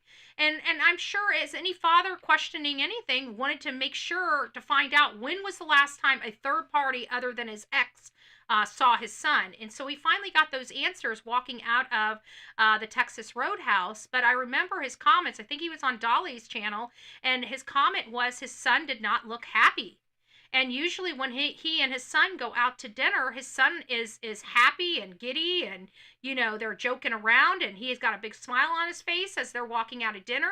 And he just didn't see that. He saw he knows when something's eating at his son, and his son was not a happy camper. So he knew something was wrong. That's all I heard from my son. Yeah, I'd heard about that comment. I mean, he hasn't said it to me, but I'd heard about the comment. But see, this is where, truth be told, this is where everything needs to come out. He already knew that there was proof of life. He knew there was proof of life prior to that. He may have known, he may have been told, but it's different being told and seeing it with your own eyes. Okay? Because just like we don't trust anybody in the work that we do, we trust zero, right? We don't trust law enforcement to be truthful with us. We don't trust the witnesses to be truthful with us. We take everything with a grain of salt in the business that we are. Why? Because we've learned over time, we've learned by our own mistakes that we take everything with a grain of salt. We do the work ourselves. We take what we can. All the stuff that can be proven, we keep. The stuff that can't, we wonder.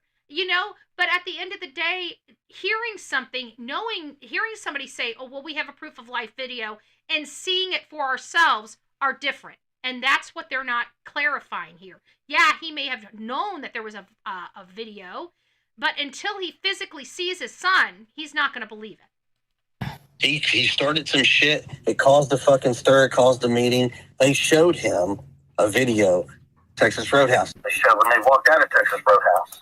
Yeah. He had seen a video of Sebastian at the fucking house Sunday night, taking the fucking trash out. Right. From inside my car? Yeah. No, they did not see him taking the trash out. It is my understanding that video was too blurry to make heads or tails. Now, I do believe they can identify who it was. I think they can identify who it was, and they may have already done it, because I truly believe if they can see a landmark. What do I mean by a landmark? If they can see where the garbage can is, right? The garbage can's a landmark. You know how high a garbage can is. If there's a mailbox, right? You go out and measure the mailbox. Well, you take that and using calculations and I don't know, some type of calculation, you can ascertain from that object to the height of the blur about approximately what height they are, right? You can't really tell anything else, but at the end of the day, you can at least identify based on those landmarks, the garbage can. If they are pulling the garbage can out and they can get the height of the garbage can, that's a starting point. And if they can figure out from that point on up what the height is, because Katie and Sebastian are not the same height. You guys understand that? So if they can use the landmark, do a calculation, they can determine the height of the individual. They can't determine who it is. They can't see it. It's blurry. But we definitely know Katie has a different height than Sebastian. They're not the exact same height. So if they can figure out what height of the person is, they can determine a little bit closer whether that truly was Sebastian that took that garbage out or whether it was Katie. I don't have an opinion one way or another, to be honest with you. I haven't seen the video of this taking out the garbage can. I've only heard about it, so I don't have a position. I haven't heard, I've heard it both ways, that it was Sebastian, that it was Katie, that it was Sebastian, that it was Katie, that I can't get into that argument until I see the video for myself, and maybe I can look at the landmarks and make a determination of the height and have an opinion on it, but I don't have it. I've never seen it, so I have no opinion on it. Was it Katie? Was it Sebastian? I don't know, and it sounds like nobody else knows definitively either. So you guys got... Do you see the frustration where we have with your client? Yeah, I do. But it's nice to have like a conversation with you instead of having to get everything, everywhere else. Definitely. And we went home straight from Texas Roadhouse. And we were home for approximately 15 minutes before he took the trash out. And he is on video, and the FBI was able to clear it up and confirm. So she's saying that he was on video. Ooh, this is interesting. That the FBI was able to clear it up and it's him. That's what she's saying. Listen to this. The FBI was able to clear it up and confirm that it's him. So she's saying that they were able to... This is huge, folks. If true, if they can take that blurry photo of this image, this blob, taking the garbage out, what do you think they've got with those flashlight videos? I don't care what the FBI says about those videos. They can try to lie and everything. We've got enough corroborating people that have seen the video that tell us that these are flashlights going to a vehicle. Okay? I've had more than just Miss Bobby say that. Okay? We've had more than just Miss Bobby say that. That gives us several sources that are saying the same thing. Just like with Maddie Bowersox, whatever her name, Kathy Bowersox, being at Warsham's that morning before this child was even reported missing. We had over 6 people say the same damn thing. That's corroborated. Okay? That's 6 separate sources that have no ties to one another telling us the exact same story. I believe Kathy was at Warsham's. Okay? I don't care what law enforcement tells me, because I had too many people walk up to me that physically saw it, not third parties. People that drove by and told me to my face it was without a doubt Kathy Bowersox. Okay? So I'm going to believe them, because there were so many people that morning that came forward. I know of personally 6 people. Usually we're lucky to get a source. If we're really, really good, we'll get a source or two. But to have people, 6 different people with the same exact story, it has to be true. That's the way I look at it. That's the way I look at it. Okay? So,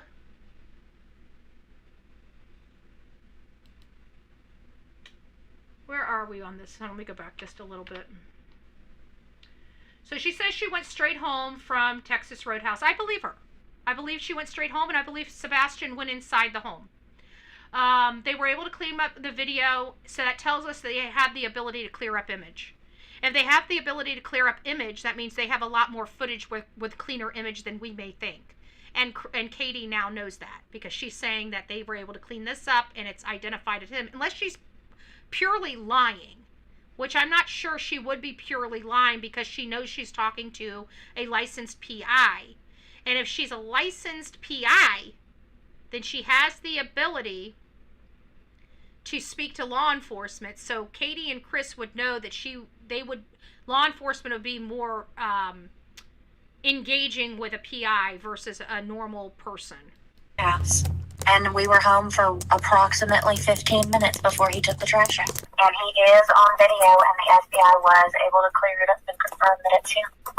Even though you can tell it's him from a mile away because of how he runs, it's just, you can tell from his mannerisms. The second you look at it, it's him running, but still. Yeah, yet their PI that they hired, that unscrupulous PI, saw a video with who they wanted to say was Sebastian that didn't have this very noticeable run that she's describing here, but they wanted to believe that it was him.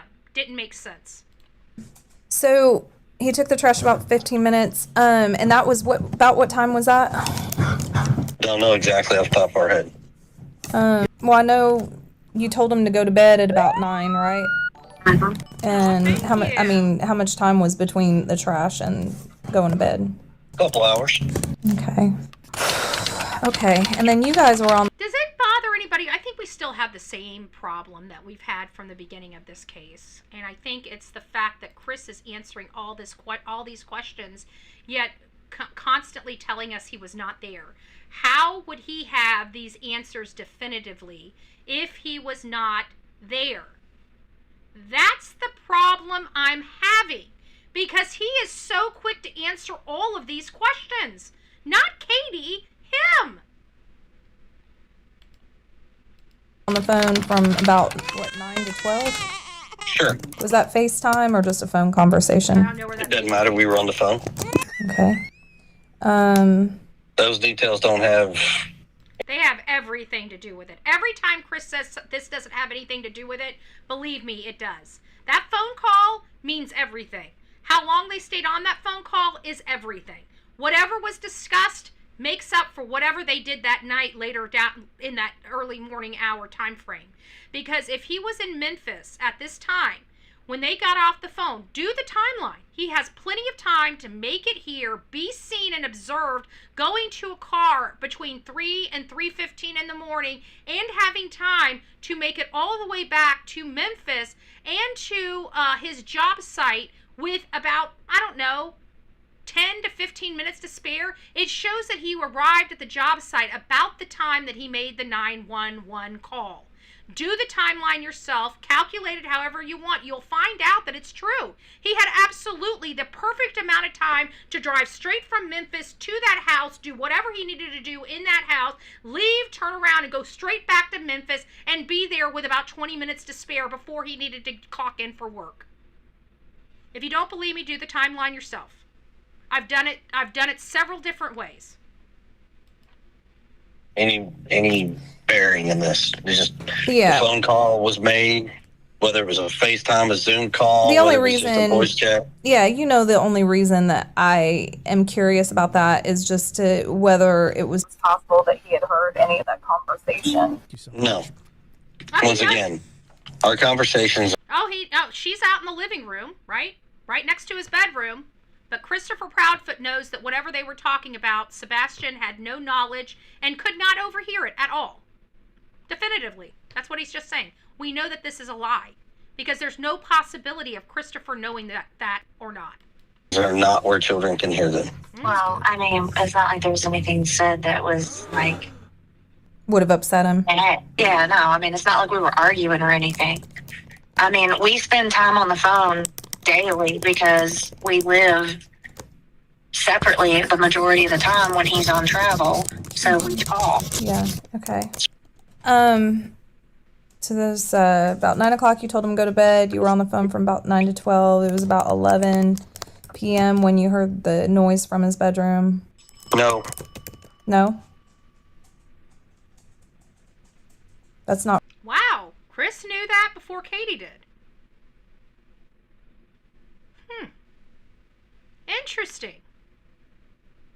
Chris knew that and piped in before Katie did. Now remember, Christopher allegedly was not there, has no knowledge of this.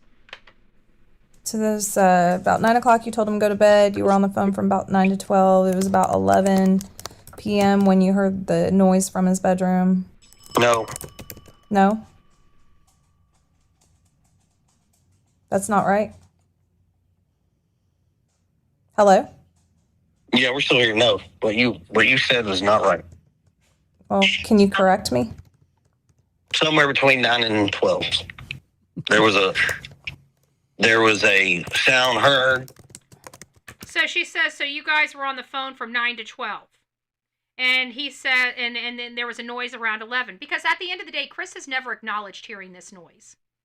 I just want to let you know, he's never said, I heard this noise that she's referring to. He's never talked about this noise that it was allegedly heard, although he constantly states that it was heard while she was on the phone with him. Didn't Katie say it was around? Well, that's iffy too, Passion Flower, because you got to go back to the beginning.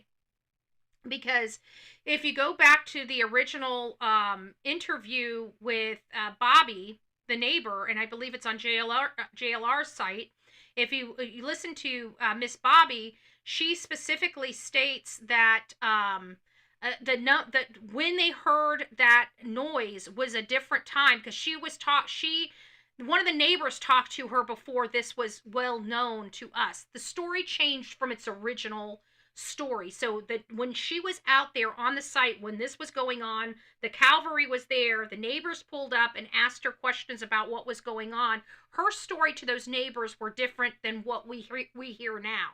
And that difference, I think she said 11 in that original story, and since has walked it back to 10 or 10:30. But even here, Chris refuses to acknowledge what the time is because he is a manipulator. He knows he works best in vagueness. And Mom told him, Sebastian, whatever you're doing in there, knock it off and go to bed. He said, yes, ma'am. All right. And then he knows that. He knows nothing that until a doubt, 'cause he you was went there. to wake him up, right?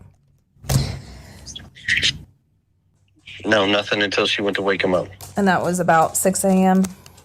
So, and tell her what you just said, so that way, for the record, make it clear. Yeah, but that's how shit gets started. No, because she said that what I told you about hearing the noise, her saying go to bed, and he said yes, ma'am. Apparently that's wrong. So correct it.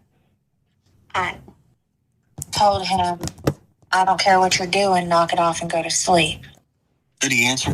He said, yes, ma'am. Okay. Once again, right back to what I fucking said. Okay. Okay. There was something I was going to ask you. Okay, so So now you guys get to see this man's not a nice guy to any female. That's why I know that there's this horrible relationship he has with his mother. And I have to believe that she allowed a man to abuse him and or his sisters, because he has this, like, I saw him literally 2 inches from his mother's face screaming at her and pointing a finger in her face. And nobody gets away with that in the country without picking their asses up off the concrete. So we know that he's done this before. It looked too natural. I observed it myself personally. I know what kind of character both of these people have when nobody's looking, because that day they didn't think we were looking, but we sure were watching from the 4th or 5th floor of that thank you, Grave Crime with Grace. Gifted 5 Bullhorn Betty memberships. If you received your 5 Bullhorn Betty memberships, don't forget to tell Grave Crime with Grace thank you. And thank you. And it looks like Crime Time got it. Closer to ya, Christina, Julia, and Angie. Welcome to this crazy family we call the Coffee Club, i.e. the Insane Asylum. Grab your straitjacket in your padded room and welcome aboard, my friends. Welcome, welcome, welcome aboard. So, let's get back to this, shall we? So I did want to go back to where you had said that you didn't think he ran away and that he ran away. So what do you think? Neither one of us have an idea. Yeah. All we can tell you is, like, that's why I asked you what you exactly know of this case, what Seth has told you makes it easy. He wants to really know what Seth is telling people. Like, if this child just walked off, it would be a simple, like, why does he need to worry about what Seth is saying? And why does he need to know what brought us to this point from start to finish? If this child just ran off, this child has not been found. This child did not run off. Even law enforcement says this child walked into that house and never walked out. Well, he left the house somehow, and we see 2 flashlights carrying something large to an unknown vehicle. But law enforcement wants to tell us it's all a image, that we're making it all up in our brains, that this didn't happen, that this light is from a road over. Because they keep lying to us. It's not going to get them anywhere. We will prove our case. Easier for us to fill in the blanks. Because it doesn't make sense. Yeah. Because your client has an idea in his head. And that is his narrative, and that's what he is painting. Oh. So I just need to know what's being said. No. And I'll fill you in. The thing is about Seth that I don't think he's kind of just back and forth about things, you know? Seth doesn't know, but you know why? Because the only people that know what happened to Seth's son are these two idiots right here. These 2 monsters right here. These are the only people that know what happened to Sebastian. Seth wants to know. And every time he tries to ask, these cocksucker here want to sit there and beat him up for it. He wants to know where his child is. While they're with their thumb up their ass, bullying people, running people off from searching for them. These are garbage people, garbage human beings. Christopher and Katie Proudfoot, along with their entire Proudfoot family, that includes his disgusting sister Melissa, his disgusting putrid sister Cassie, and his mommy, his disgusting wannabe thug mom and stepdad that like to make math with an E. Allegedly, and in my opinion. Disgusting, horrible people. And a man that likes to swing and wear women's underwear. Allegedly, in my opinion. Just saying. That likes to beat up on children.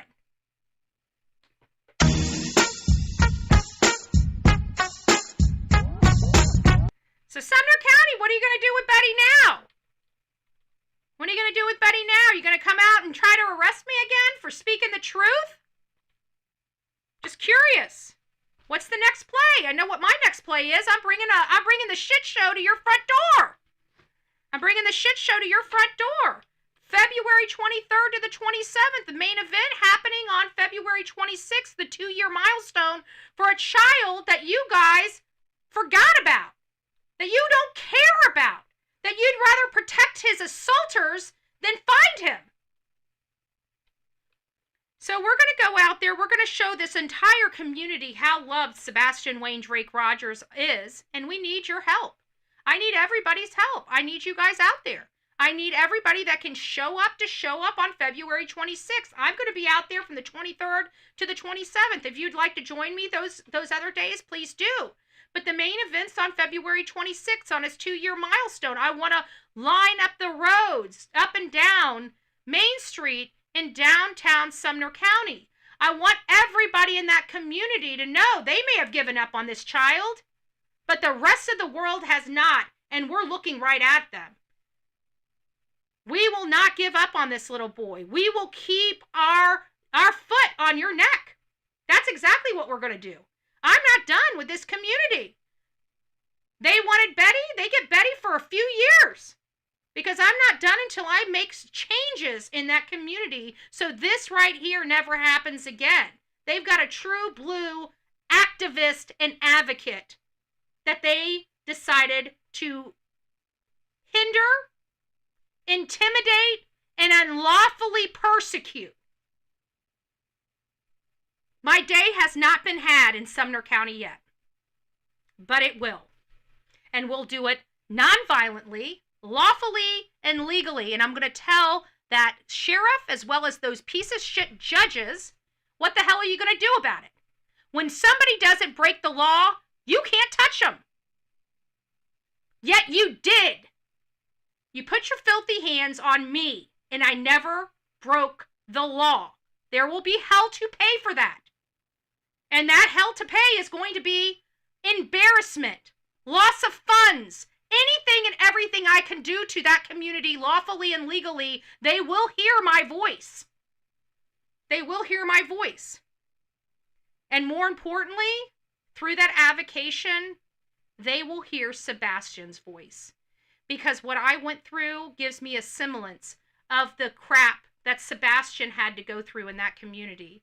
Why that community is so far gone. Why he was unable to get help with the Department of Children and Family Services before it got to this point.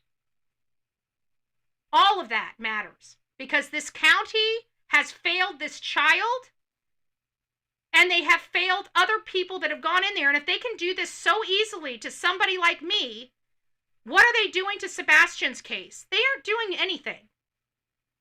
And now we're hearing from Nerdy Addict, which again, I have questions. I don't trust his work anymore because he lied about me. It's been proven he lied about me. I will get him on the record because I'll ask him again. He said it. Dolly was a witness when we saw him at Leilani Simon's. When I found out it was Nerdy, I was up there in his face saying, what the hell? Well, I told everybody I'm sorry.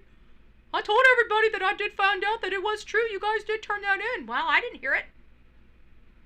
And then when I was on his thing saying, you know, if you go out there and you're not getting a bad vibe from Chris, you're a shitty, I said that, you're a shitty investigator.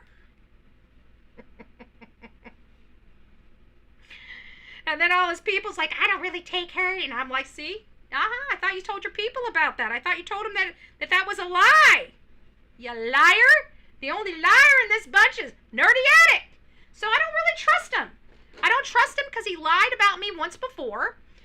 He told me he said it straight with his audience, but I never heard it. And clearly I was on his X channel and his audience weren't corrected.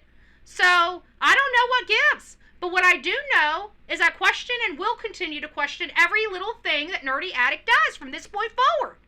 So is he being truthful? I don't know. It seems like he's turning. It seems like he doesn't believe Chris from what I'm seeing. And if that's the case, well, then maybe he's, maybe he's on the right side of things. I don't know. I don't trust him.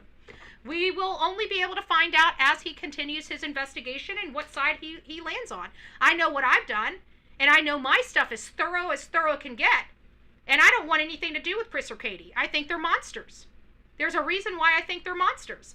All right, guys, that's what I've got for you guys today. Rock it out with your coffee beans out. Don't forget to be fearless. If you see something, say something. An ounce of prevention is worth a pound of cure. And until next time, please be safe. But more importantly, kind to one another. And please don't forget Sebastian Rogers. We're still looking for him. If you guys have seen him, please reach out to your local law enforcement. Don't even worry about FBI. Just use 911. 911. All right, it's time for me to take the little one out to play BALL. We'll see you guys back later this afternoon. Be there or be square. See you soon.